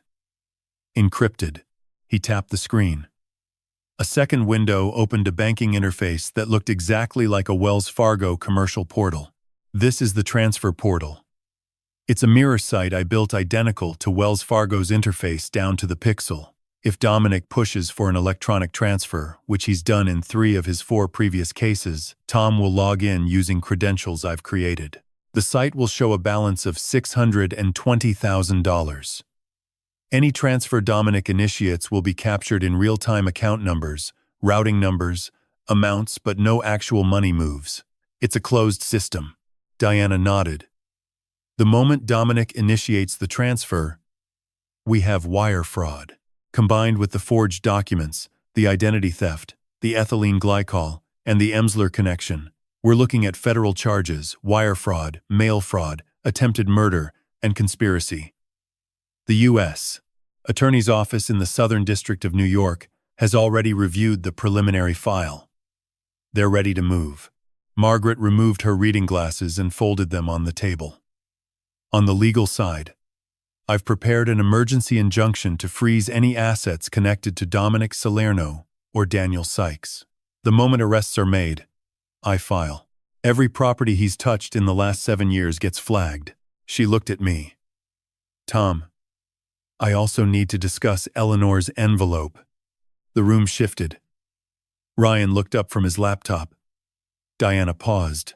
The sealed envelope Eleanor gave me 18 months before she died, Margaret continued. Her instructions were specific. Open it when the last apple tree is threatened. I've honored that instruction. But given what we now know about Sykes, about the attempted poisoning, about Harold Emsler, I believe the threshold has been met. Not yet, I said. Everyone looked at me. Eleanor wrote those instructions for a reason.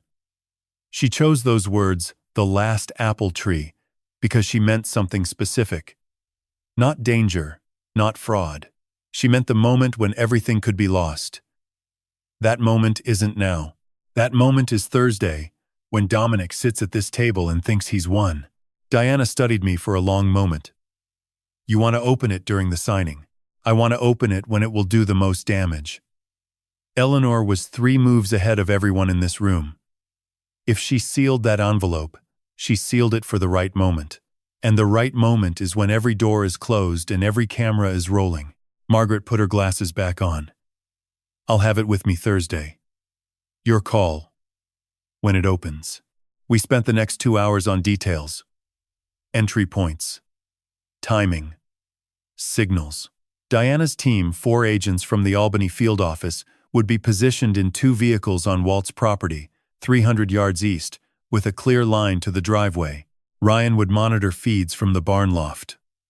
Margaret would arrive at 12:15, ostensibly for a routine estate check, carrying the envelope and the legal injunction. The signal for the arrest team would be a phrase I'd say when the signing was complete. Eleanor would have wanted it this way. Ryan tested the cameras. Diana confirmed radio frequencies with her team. Margaret reviewed the injunction paperwork one final time. By noon, the plan was locked. Every variable accounted for. Every contingency mapped. 4 days of waiting. Then 1 hour that would determine everything. We were standing on the porch. Diana reviewing approach routes with Ryan when my phone rang. Claire. The porch went silent. Diana held up one finger, let it ring twice, then nodded. I answered. Hey. Sweetheart. Dad. Hi. Listen. I talked to Dominic, and we were thinking instead of doing the paperwork on Thanksgiving Day, why don't we come Wednesday? That way Thursday is just family. No business. We can do the signing Wednesday afternoon. And then Thanksgiving is just dinner and Sophie and relaxation. Doesn't that sound better? My hand tightened on the phone. I kept my voice soft, slightly confused the performance I'd been living for 12 days. Wednesday? That's tomorrow, honey. I know, Dad. But Dominic's notary has a conflict Thursday morning, and it just makes more sense. We'll come at 2. It'll take 30 minutes. Tops. Then it's done and we can all relax. Diana was already on her phone, texting. Ryan had his laptop open. Margaret gripped her briefcase strap. Sure, sweetheart, I said. Wednesday sounds fine. I'll put on coffee. Great. Love you, Dad. Love you too, Claire. I hung up. The porch was quiet except for the wind moving through the orchard, a sound like pages turning in a book no one was reading. Diana looked at me. We just lost 24 hours. Then we work tonight, I said. Ryan closed his laptop. Everything's ready. The cameras. The portal. The feeds. It's all live. We just moved the timeline. Diana was already dialing. I'll have the team in position by noon tomorrow. She paused, phone to her ear, and looked at the orchard. The bare trees stood in their rows, patient and skeletal, waiting for something none of us could see yet. "Tomorrow," she said. "It happens tomorrow." Tuesday night. The last night. The farmhouse was quiet in a way it hadn't been quiet since Eleanor died. Not empty. Quiet. The house had been empty for 13 months, and I'd learned to live inside that emptiness, the way you learn to live with a missing tooth, your tongue always finding the gap. This was a different quiet. Purposeful. Like the house itself was holding its breath. Ryan had gone back to Walt's property at 8. Diana and her team were in position at a motel in Red Hook, 12 miles south.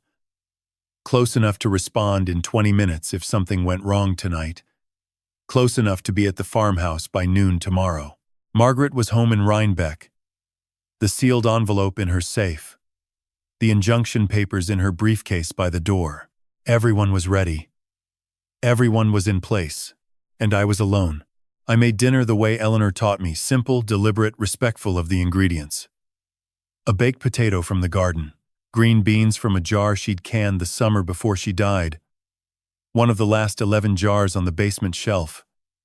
A glass of water. No wine. I needed my mind clear and my hands steady. I ate at the kitchen table. In the chair I'd sat in for 41 years of marriage. Eleanor's chair was empty across from me. The wood worn smooth where her elbows rested during 10,000 breakfasts. 10,000 arguments. About nothing that mattered. 10,000 evenings when the conversation slowed to silence and the silence was enough. I washed the dish. Dried it. Put it back on the shelf in its place. Then I sat in the living room and let the memories come. Eleanor at 26, standing in the orchard the first day we saw the property. September 1982. The trees were heavy with fruit. Cortland, Macintosh, Empire. And she walked between the rows with her hand outstretched, touching the branches the way you touch something you've been waiting to find. She turned to me and said, "Tom, this is it. This is where we raise our family." She didn't ask. She declared. And I'd learned by then that when Eleanor declared something, the universe adjusted. Eleanor at 34, 8 months pregnant with Claire, on a ladder in the barn painting the loft. I told her to get down. She told me the loft wouldn't paint itself. Ryan, 3 years old, sat on the barn floor, eating an apple, and watching his mother, like she was the most extraordinary thing he'd ever seen. He wasn't wrong. Eleanor at 58, planting the Honeycrisp tree, the one that stood at the northeast corner of the orchard, set apart from the others like a sentinel. She'd ordered the sapling from a nursery in Minnesota, driven 4 hours to pick it up, and planted it herself on a Saturday morning in April. She didn't tell me why that tree mattered more than the others. She just said, "This one's different, Tom. This one remembers." I didn't understand then. I was beginning to understand now. Eleanor at 63, 2 months before the stroke. We were sitting on the porch at dusk, watching the light leave the orchard the way it does in September. Slowly, reluctantly, like it doesn't want to go. She reached over and took my hand. She didn't say anything for a long time. Then, "When I'm gone, Tom, don't let them take the trees. The trees are the family. Every root is a name. Every branch is a year. If you lose the trees, you lose us." I thought she was being poetic. Eleanor was like that, sometimes practical as a hammer 6 days a week. Then suddenly, without warning, she'd say something that sounded like it came from a place deeper than language. She wasn't being poetic. She was giving me instructions. I stood up from the chair and walked through the house. Room by room. Slowly. The way you walk through a place when you want to remember it exactly as it is, in case tomorrow changes everything. The mudroom, where the notebook still sat hidden in its wooden box. The study, where Eleanor's oak desk held the will with foreign fingerprints. The hallway, where Sophie's crayon apple tree was taped to the wall beside photographs of 4 generations of Brennans standing in the same orchard, the trees growing taller in each frame. I stopped at the photograph from 1982. Tom and Eleanor Brennan, 26 and 24, standing between two Macintosh trees with a sold sign at their feet. We were grinning like idiots. We had no money, no plan, no experience with apple farming, and absolutely no doubt that we were exactly where we were supposed to be. 43 years. This land had held us for 43 years. It had held our marriage, our children, our grief, our silence, our laughter, Eleanor's last breath, and Sophie's first steps. Every acre had a memory buried in it like a root system you couldn't see but could feel in the way the ground held when you walked. Daniel Sykes wanted to take this from me. Not for money, not for land, for pain. He wanted me to feel what his father felt when I took his freedom, the loss of everything that made a life worth holding. But Gerald Sykes had built his empire on lies. I had built mine on soil. At 11:15, I put on my boots and walked outside. The night was cold, 31 degrees, clear sky, no wind. The orchard stood silver under a half moon, the bare branches casting shadows on the frozen ground like a map drawn in bone and light. My breath made clouds that disappeared as soon as they formed, small ghosts that existed for 1 second and then were gone. I walked the rows: Macintosh, Cortland, Empire, Fuji, Gala. I knew each variety by the shape of its branches, the way Eleanor had taught me. Every tree has a posture, Tom. Learn it, and you'll never confuse them. I walked until I reached the northeast corner. The Honeycrisp, Eleanor's tree. It stood alone, slightly taller than the others, its bare branches reaching upward like open hands. The ground at its base was frozen solid. But somewhere beneath the frost, buried in soil that Eleanor had turned with her own hands, was whatever she had hidden, whatever secret she'd planted in the earth beside the roots. The way she planted everything with purpose, with patience, with a faith in the future that I was only now beginning to understand. I put my hand on the trunk. The bark was cold and rough under my palm. I stood there for a long time, breathing, listening to the silence of 55 acres of sleeping trees. "I'm ready, Eleanor," I said. The orchard didn't answer. It didn't need to.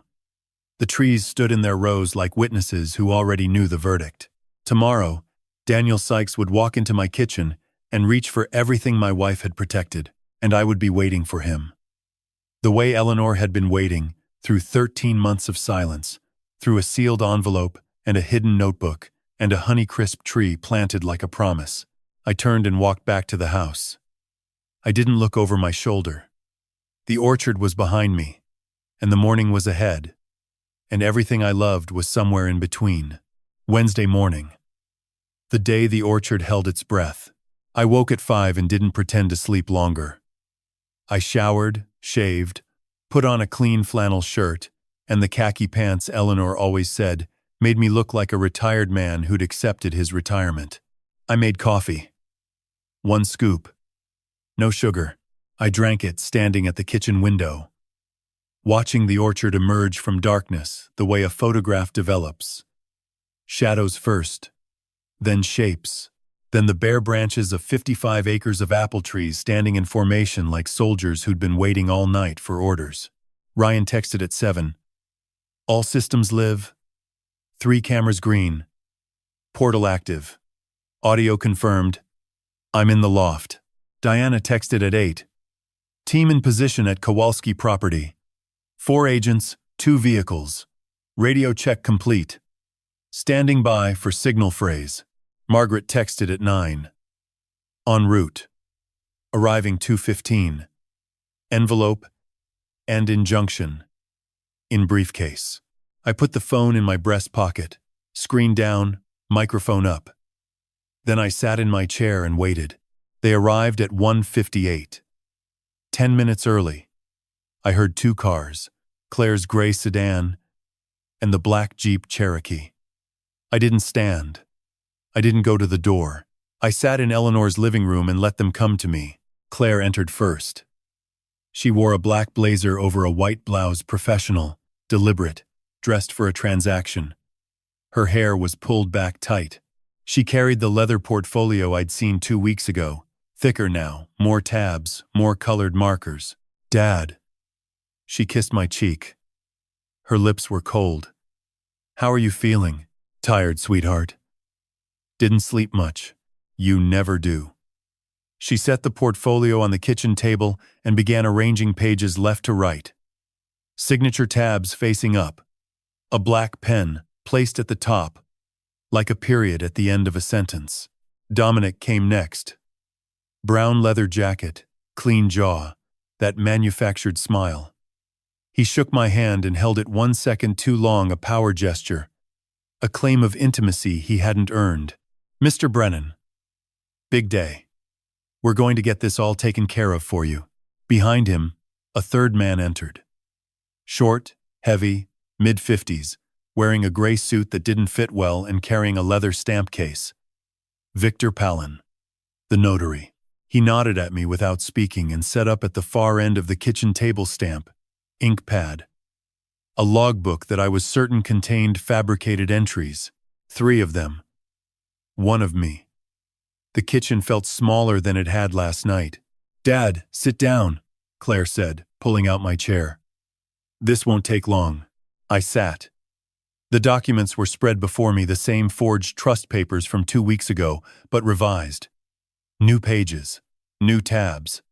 The same laser-printed notary seal on page 3. The same hidden transfer clause on page 36, now buried under 2 additional pages of legal language so dense it looked like camouflage. Dominic stood behind Claire, hands in his pockets, watching me the way a fisherman watches a line patient, still waiting for the pull. Okay, Dad, Claire said. I'm going to walk you through this one more time. This trust protects the property, the orchard, the house. Everything stays in the family. All you need to do is sign where the tabs are. 13 signatures, 2 initials, and a date. I picked up the pen. My hand trembled. Not a performance this time. Or maybe it was. Or maybe after 2 weeks of pretending to be weak, I'd forgotten where the act ended and the truth began. I signed the first page. Thomas R. Brennan. Slow, shaky. The signature of a man whose hands had forgotten their own strength. Page 2. Page 3. Each signature a small surrender. Each one recorded by 3 cameras and a microphone in my pocket, and a son in a barn loft 30 yards away who was watching every stroke on a screen. At page 7, Dominic leaned forward. Mr. Brennan, there's one more thing we'd like to take care of today. Claire mentioned you have a savings account at Wells Fargo, the one Eleanor set up for property taxes and maintenance. We'd like to transfer those funds into the trust account so everything's consolidated. Easier for you. Less to keep track of. I looked up at him. His gray eyes were steady.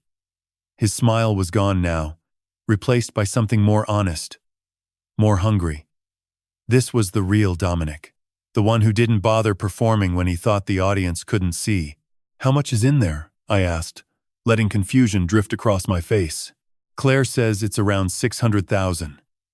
We transfer it all into the trust. 1 transaction. 5 minutes. $620,000. The exact number Ryan had programmed into the fake portal. Dominic had done his homework. Or Claire had done it for him. I don't. I'm not good with the computer, Dominic. That's okay. I'll walk you through it. Just log in, and I'll handle the rest. Claire brought my laptop from the study. She opened it, set it in front of me, and typed the Wells Fargo URL. Except she didn't type it. She clicked a bookmark that was already saved. A bookmark Ryan had planted 3 days ago, pointing to the mirror site. The screen loaded. Blue and gold. Wells Fargo logo. A login page, identical to the real one. Pixel for pixel. I typed the credentials Ryan had created: Thomas, Brennan, HV, and a password I pretended to struggle to remember. The dashboard appeared. Account balance, $620,440, $1.87. Transaction history showing 12 months of tax payments and utility bills, all fabricated, all real enough to pass a glance. There we go, Dominic said. He leaned over my shoulder. I could smell his aftershave cedar, the same scent from the notebook.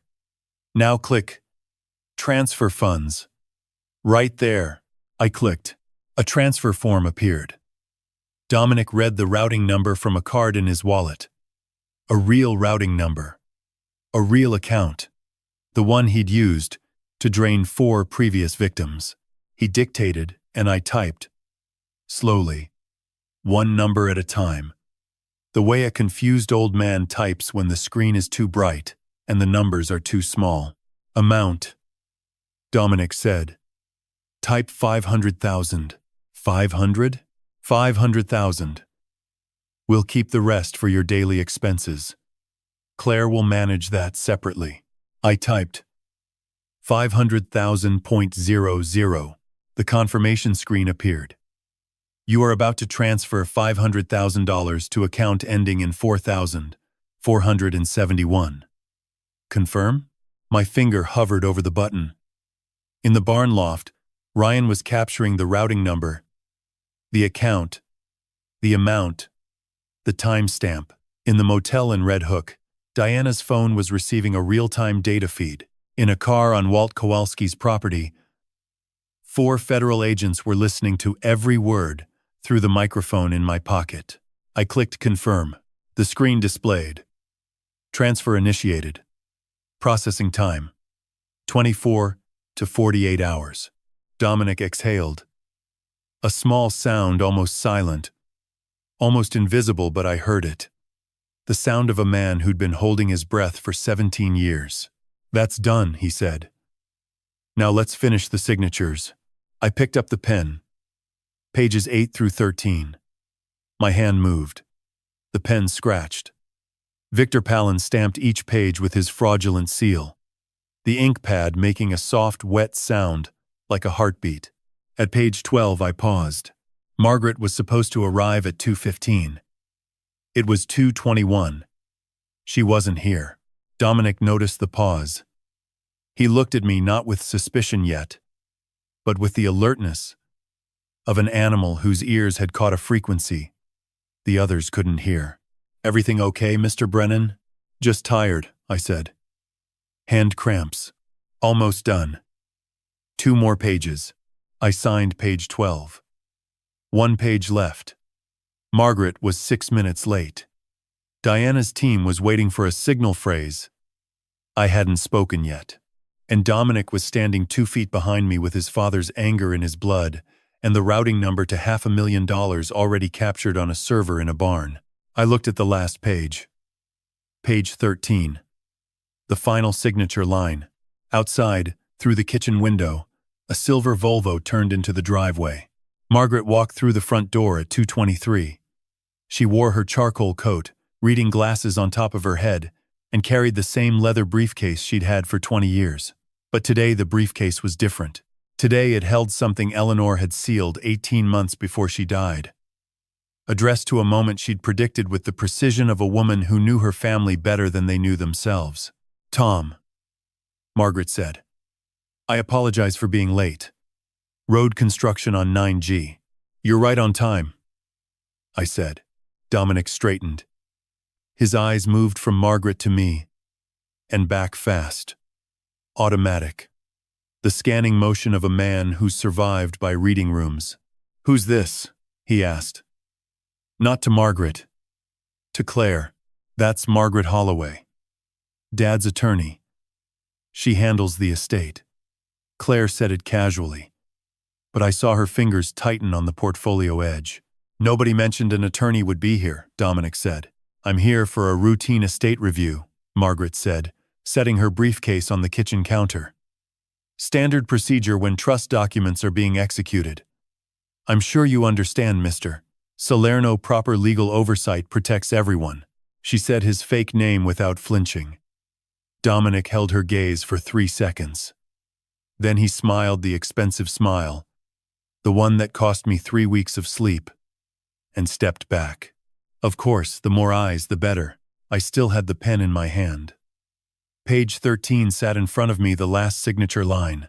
the final lock on a trap that had taken 2 weeks to build and 17 years to motivate. Before I sign this, I said, Margaret has something she needs to share. The room shifted. Claire looked at Margaret. Dominic's smile faded 1 degree. Not enough for anyone else to notice, but I'd been reading faces since before he was born. Margaret opened her briefcase and removed a cream-colored envelope. Heavy stock, slightly yellowed with age. The flap was sealed with dark red wax, a circle pressed with Eleanor's garden stamp. The one shaped like an apple blossom she'd ordered from a craftsman in Vermont. Eleanor Brennan gave me this envelope on March 14th, 2 years ago, 18 months before her death, Margaret said. Her written instructions were as follows. She put on her reading glasses and read from a small card attached to the envelope. Give this to Tom when the last apple tree is threatened. He'll know what it means. Open it in front of whoever is trying to take it. Margaret set the envelope on the table in front of me. The red wax caught the kitchen light like a small wound. Dominic hadn't moved. But something behind his eyes had changed. A door closing. A wall going up. Victor Palin shifted in his chair, his hand drifting toward his stamp case as if he wanted to pack and leave. I broke the seal. The wax cracked cleanly, a sound like a small bone snapping.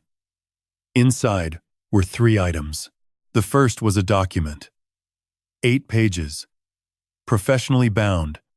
Stamped by the Dutchess County Surrogates Court. I didn't need to read it to know what it was, but I read it anyway.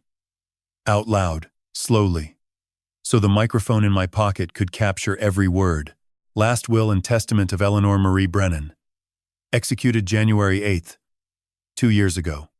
Witnessed by Margaret Holloway, attorney at law, and Diane Cushing, notary public, State of New York. I turned to the relevant page. Article 4. Real property. I hereby bequeath the entirety of the property located at 1847 Orchard Road, Rhinebeck, New York, comprising 55 acres.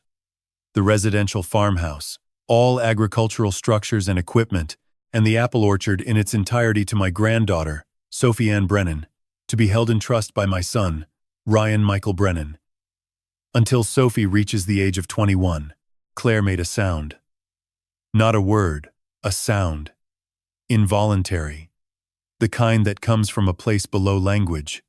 Her hand was over her mouth. The second item was a manila envelope containing a 6-page report from a private investigator named Carl Dressen, dated 14 months before Eleanor's death. The report detailed the criminal history of Daniel Raymond Sykes, born Scranton, Pennsylvania, convicted 2016, incarcerated SCI Phoenix, released 2019, legal name change to Dominic Salerno. It included photographs, court records, victim statements, and a single paragraph that connected Daniel Sykes to Gerald Sykes, the man I'd investigated and imprisoned in 2007. Eleanor had known. She'd known before any of us. She'd hired a detective, built a file, and sealed it in an envelope because she understood that some truths need to arrive at exactly the right moment to do their work. I laid the report on the table. Dominic stared at it. His face had gone pale, not white, but gray, the color of stone. The color of a man watching a structure he'd spent years building begin to collapse from the foundation up. The third item was a letter. 1 page. Eleanor's handwriting. The real one. The leftward cursive I'd loved for 41 years. I didn't read it out loud. Some things are not for microphones or courtrooms or the ears of men who've come to steal what isn't theirs. But I read the last line, because Eleanor would have wanted me to. Because it was the truth, and the truth was the only weapon I'd ever needed. Tom, you were never the kind of man who lost. Don't start now. Protect the trees. They're Sophie's. They've always been Sophie's. All my love, all my fight, Eleanor. I set the letter down. I looked at Dominic.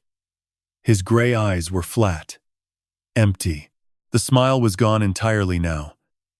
And what remained was the face beneath it, hard, angular, the face of a man who'd carried his father's rage across 17 years and 4 stolen properties and 1 jug of poisoned cider.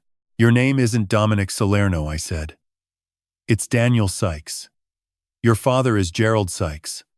I put him in prison in 2007 for wire fraud and tax evasion. You've spent the last 5 years stealing land from widowed homeowners. And you came to my home to do the same thing. But my wife knew who you were before you ever walked through that door. The kitchen was silent. The clock ticked. Victor Palin was already standing, stamp case in hand, moving toward the door. I looked at Claire. My daughter, 39 years old. Her face was a ruined mascara running, mouth open, eyes wide, with something that might have been shock or might have been the first moment of understanding she'd allowed herself in 2 years. Then I said it. The words I'd been carrying for 2 weeks. The signal Diana was waiting for. The phrase that would end this and begin everything else. Eleanor would have wanted it this way. 4 seconds later, the front door opened. Diana Reeves walked in, first badge visible, weapon holstered, followed by 3 agents in navy windbreakers with FBI in yellow letters across the back. A 4th agent came through the kitchen door, cutting off the exit Palin was heading toward. Daniel Sykes. Diana's voice was level, clinical, the voice of someone who'd done this before and would do it again. You're under arrest for wire fraud, identity theft, forgery, conspiracy to commit elder financial abuse, and attempted murder. You have the right to remain silent. Dominic Daniel didn't resist. He stood still, hands at his sides, while an agent cuffed him. His face showed nothing. No anger, no fear, no surprise. Just that flat gray emptiness, like a house with every light turned off. Victor Palin was cuffed at the kitchen door. His stamp case spilling onto the floor, the ink pad rolling under Eleanor's chair. The fraudulent seal face up on the hardwood like a confession. Claire hadn't moved. She stood by the table, portfolio still open. The pen I'd been signing with lying across page 13, like a bridge between 2 versions of the same story. She looked at me. Her eyes were red. Her hands were shaking. Dad, she whispered. I didn't know. I swear, I didn't know who he was. I looked at my daughter. I wanted to speak. I wanted to say something that would fix this, a sentence, a word, a sound that could reach across the distance between what she'd done and what she'd meant. But the words didn't come. Not yet. The kitchen smelled like ink and fear. That's what I remember most about the minutes after the arrest. Not the sound of handcuffs. Not Diana's voice reading Miranda rights. Not the FBI windbreakers moving through Eleanor's kitchen like a blue tide. The smell. Palin's ink pad had cracked open on the floor, and the sharp chemical scent, mixed with sweat, adrenaline. The metallic tang of a room where someone's life had just split in half. They took Dominic out first. He walked between 2 agents without resisting, without speaking, his cuffed hands behind his back, his gray eyes fixed on the orchard through the kitchen window. At the door, he stopped 1 second, maybe 2, and turned his head toward me. Not anger, not defeat, something older. Recognition.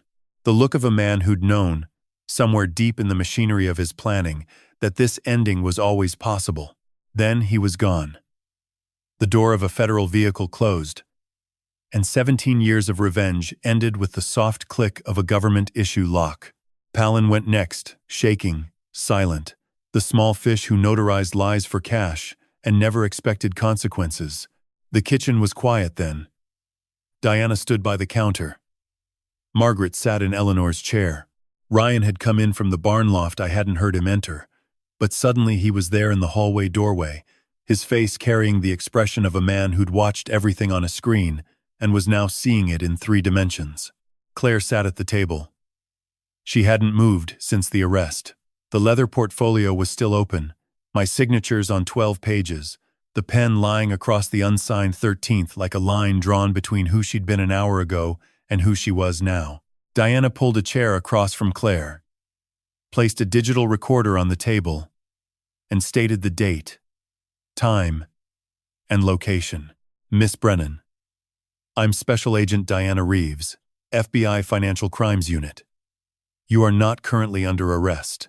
However, You are a person of interest in a federal investigation involving wire fraud, identity theft, forgery, and attempted murder. You have the right to an attorney. Do you understand? Yes, Claire said. I understand. Do you wish to have an attorney present? Claire looked at Margaret. Margaret held her gaze steady, professional. Beneath it, something that might have been the particular sadness of a woman who'd watched a baby grow into a person who'd need a criminal defense lawyer. I can't represent you, Claire. I represent your father's estate. Conflict of interest. Margaret paused. I can recommend David Aldrich, in Poughkeepsie. He's good. Claire turned back to Diana. I'll talk. I want to talk. And she talked for 47 minutes. She'd met Dominic at a real estate seminar in Kingston 14 months ago. Charming. Knowledgeable. Attentive. He'd told her he was a consultant helping families protect rural estates from tax burdens. He'd listened when she talked about the orchard. Eleanor's death. Her father living alone on 55 acres, with no plan. He made it sound like he was helping, Claire said. Like the trust was protection. He said Dad was vulnerable. He said the trust was the only way to keep the land safe. And the forged documents? Diana asked. He told me they were standard. His lawyer prepared them. I didn't read page 36. Her voice broke. I should have. But I trusted him. Ryan stood in the doorway. He hadn't spoken. He watched his sister the way you watch something familiar that's become unrecognizable. A house after a fire. A road after a flood. Did you know about the cider? Diana asked. What cider? Diana told her. Ethylene glycol. Low concentration. Kidney damage over repeated doses. Designed to look like natural decline. Claire's face went white. The color of paper. The color of the blank page at the front of the notebook in the mudroom. No, she said. No, no, no. He made cider all the time. He said it was a hobby. She put her hands over her face. Oh, God. Dad. She looked at me through her fingers. The eyes of a child who'd broken something irreplaceable. I didn't know. About the poison. About his name. About his father. I thought I was helping you. Diana turned off the recorder. She looked at me. Mr. Brennan, the U.S. Attorney's Office will determine charges against Claire within 72 hours. Her level of involvement, knowing participant or manipulated accessory, will be the central question. Full cooperation helps her position. She paused. Her voice dropped closer. However, Claire's name is on the trust documents. She delivered them. She was present during the wire transfer. Without corroborating evidence, she was unaware of the fraud. Prosecution may pursue charges. A statement from you as the victim and her father would carry significant weight. A father's word. The difference between a daughter who made a terrible mistake and a daughter who committed a federal crime. Ryan stepped into the kitchen. He looked at Claire. She looked back. Neither spoke. The distance between them was 6 feet and 14 months, and a betrayal neither had language for yet. I picked up Eleanor's letter from the table. The last line, protect the trees. They're Sophie's. They've always been Sophie's. Protect the trees. Not punish the branches. I folded the letter and put it in my shirt pocket. I looked at Diana. I'll make the statement, I said. She's my daughter. Claire put her head on the table and cried in a way I hadn't heard since she was 7 years old and fell from the Cortland tree in the south row, and I carried her to the house with her arm at an angle. Arms shouldn't make. I didn't touch her. Not yet. But I didn't leave the room. Some things break. Some things mend. And some things hold, even after everything inside them has shifted. The trial began on a Tuesday in February, 3 months after the arrest, in the federal courthouse in White Plains, Southern District of New York. Courtroom 4B, fluorescent lights, oak paneling, the smell of floor wax and old paper. A room designed to make human decisions feel permanent. I wore the suit Eleanor had bought me for our 40th anniversary. Navy blue, single-breasted. The only suit I owned that still fit the way a suit should fit a man standing before a judge. Margaret sat beside me. Ryan sat behind me. Walt Kowalski drove down from Hudson Valley and sat in the third row, wearing his canvas jacket and a tie I suspected he'd borrowed from his nephew. Daniel Sykes sat at the defense table in a gray suit that looked rented.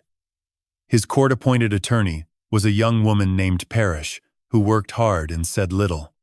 Sykes himself said nothing.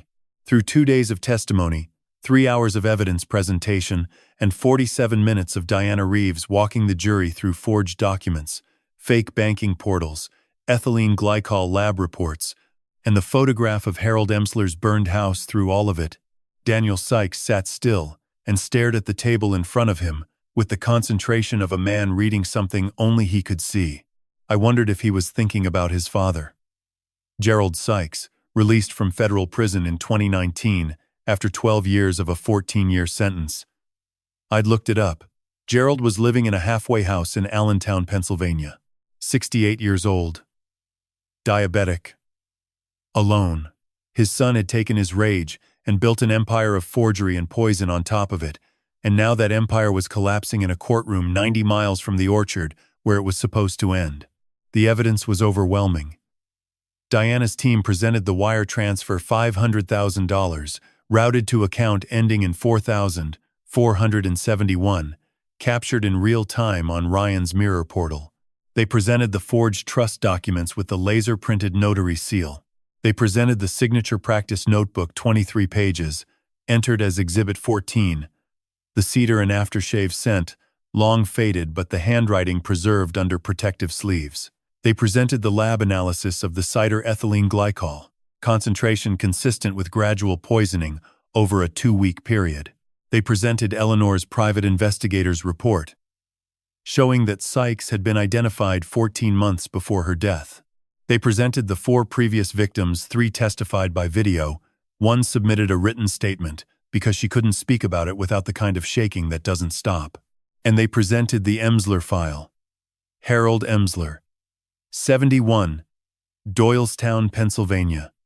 The house fire, the missing smoke detectors, the investigation that was closed, and the DA's file that stayed flagged for 5 years. The prosecution couldn't charge Sykes with Emsler's death, not enough evidence. Not yet, but they could establish pattern. And pattern, in a federal courtroom, is a kind of gravity. It pulls everything toward the truth. Victor Palin pleaded guilty on the second day. Conspiracy to commit wire fraud, fraudulent notarization, accessory to elder financial abuse. His attorney negotiated Palin would testify against Sykes in exchange for a reduced sentence. He sat on the witness stand for 90 minutes, sweating through his gray suit, describing how Sykes had hired him for 3 previous jobs and paid him $4,000 per transaction. He never asked questions. He stamped what he was told to stamp. He was the ink pad, not the hand. Claire's case was handled separately. A plea agreement negotiated by David Aldrich, the attorney Margaret, had recommended and approved by the U.S. Attorney's Office. Claire pleaded guilty to 1 count of accessory to wire fraud. In exchange for full cooperation, her testimony against Sykes, and the 47-minute recorded statement she'd given in my kitchen, the prosecution recommended no incarceration, 3 years of supervised probation, 200 hours of community service, mandatory counseling, a felony on her record that would follow her the way a scar follows the skin, always there, fading but never gone. I was in the courtroom when the judge accepted Claire's plea. She stood at the defense table in a dark dress, her hair down for the first time in months, her hands clasped in front of her. She didn't look at me. She looked at the judge and said, "Guilty, Your Honor," in a voice so steady it must have taken everything she had. I made my victim impact statement on the 3rd day. I stood at the podium. I looked at Daniel Sykes. I spoke for 6 minutes. I didn't raise my voice. I didn't cry. I said what Eleanor would have wanted me to say, not about rage, not about punishment, but about what a family builds when it plants trees on land it intends to keep forever, and what it means when someone tries to uproot that with forged paper and poison. You didn't come for my property, I said to Sykes. You came for my pain. You wanted me to feel what your father felt. But your father committed a crime and served a sentence, and that sentence was justice, not cruelty. What you did to me, to my daughter, to Harold Emsler, to 4 other families who trusted the wrong person, that wasn't justice. That was inheritance. You inherited your father's anger, and you spent it on people who had nothing to do with his choices. Sykes didn't look at me. His eyes stayed on the table. The jury deliberated for 4 hours. Guilty on all counts. Wire fraud, mail fraud, identity theft, conspiracy, attempted murder, the cider, the ethylene glycol, the calculated dosage designed to mimic natural decline. The judge sentenced Daniel Sykes to 22 years in federal prison. No parole eligibility for 18. Victor Palin received 3 years. Reduced from a possible 8. He'd earned his discount with testimony and sweat. 2 weeks after the trial, the Dutchess County Surrogates Court certified Eleanor's secret will. The proceedings took 40 minutes. Margaret presented the document executed, witnessed, notarized by a real notary with real credentials. Article 4 was read into the record. The 55 acres, the farmhouse, the barn, the equipment, and the orchard, all of it, transferred into a trust for Sophie Ann Brennan, managed by Ryan Michael Brennan until Sophie's 21st birthday. I signed the certification papers. My hand was steady. The pen moved the way it was supposed to move. Not forged, not practiced, not performed. Just a man writing his name on a document that gave his granddaughter a future built on soil his wife had chosen 43 years ago. Outside the courthouse, the February air was sharp and clean. Ryan stood on the steps, phone in hand, already making calls about the trust's legal framework. Margaret was beside him, briefcase closed, reading glasses pushed up, looking tired and satisfied in the way only attorneys look after a case that mattered. And there, at the bottom of the steps, standing next to Walt Kowalski's rusted pickup truck, was Sophie, 9 years old. Brown curls. Eleanor's nose. A purple backpack, half her size. She was holding a piece of construction paper, another crayon drawing, another apple tree, this one with green leaves and red fruit and a yellow sun that took up a quarter of the page. She saw me and ran up the steps, 2 at a time, and threw her arms around my waist. "Grandpa," she said, "Walt says the trees are mine now. Is that true?" I looked at the drawing in her hand. The apple tree she'd drawn had roots visible beneath the ground, thick brown lines reaching down into the bottom of the page, holding everything above them in place. "Yeah, sweetheart," I said. "The trees are yours. April." The orchard came back the way it always does, not all at once, but in stages. Like a family learning to speak to each other again after a long silence. First the buds, small and tight as fists, appearing on the Macintosh branches in late March. Then the color, a pale green that deepened each day, until the hillside looked like something breathing. Then the blossoms, white and pink, thousands of them, opening across 55 acres, like a standing ovation for a season that almost didn't come. I was on my knees in the northeast corner, digging. The soil was soft from 3 days of rain, dark and rich, and smelling the way Hudson Valley soil smells in spring, like history and patience, and the promise that things put into the ground will eventually rise. Sophie knelt beside me, her purple backpack discarded on the grass, her hands black with dirt to the wrists. 9 years old, digging with the focus of a surgeon, following instructions the way her grandmother would have precisely, without complaint, with quiet confidence that the work mattered. "Is this deep enough, Grandpa?" I measured with my hand. 2 more inches.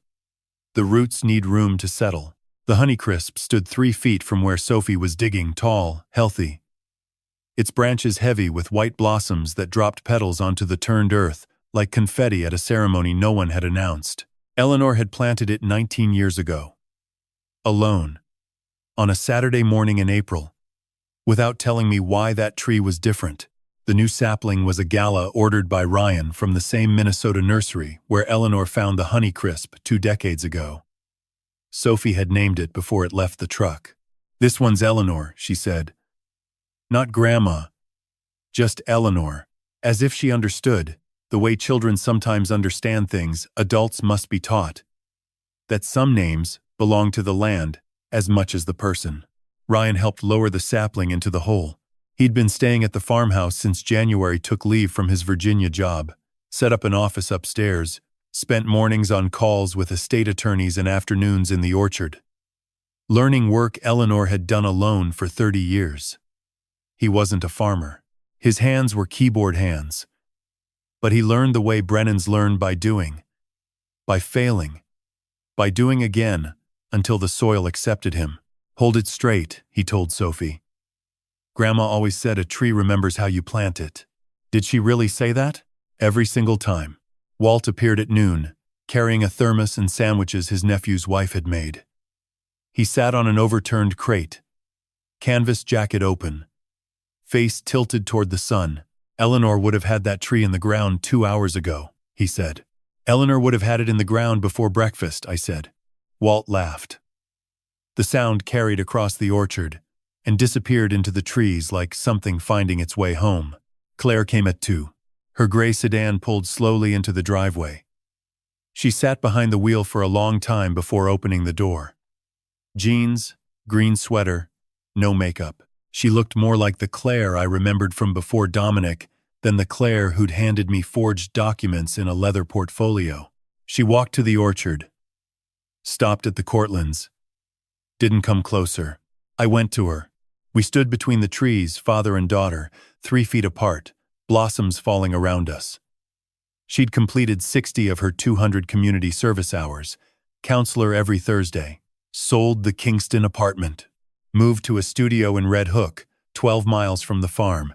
"Dad," she said, "I don't know how to start." "You already started.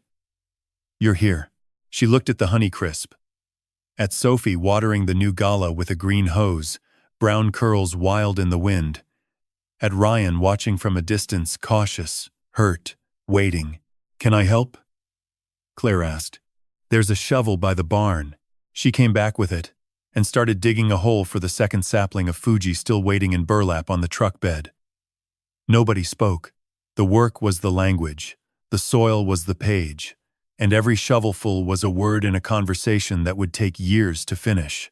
That evening, after Walt drove home and Ryan took Sophie inside for dinner, and Claire left with a quiet goodbye and a promise to come Saturday, I walked to the Honeycrisp alone. April gold. The kind of light that makes Hudson Valley look like a painting made from memory. The blossoms glowed. The new gala stood beside the old Honeycrisp, thin branches trembling in the breeze, already reaching toward the light. I took a folded piece of paper from my shirt pocket, a letter I'd written that morning at the kitchen table, in Eleanor's chair, using her pen, on cream stationery from her desk. I didn't read it out loud. The words were between me and the woman who'd planted this tree and sealed an envelope and hired a detective and written a will that saved everything I loved. The words were private, the kind a man writes to his wife when she's been gone 2 years and he still makes coffee the way she taught him. I knelt and buried the letter in the soil, 6 inches down, beside the roots. The dirt was warm. It closed over the paper the way the orchard closes over everything, gently, completely, without forgetting. I stood up. 55 acres of apple trees, Macintosh, Cortland, Empire, Fuji, Gala, and one Honeycrisp that remembered everything.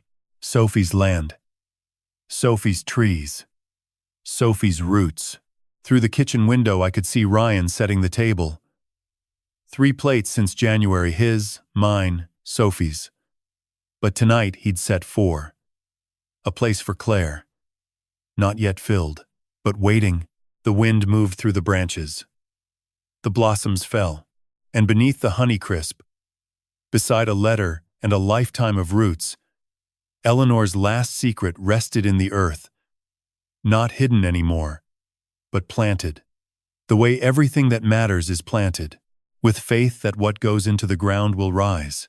If this story touched you, if it made you think about the people you love, the land you protect, the secrets that save us, share it with someone who needs to hear it. Subscribe so you don't miss what comes next.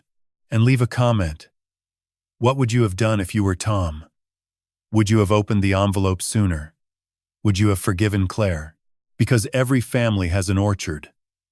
And every orchard has a story it's been waiting to tell.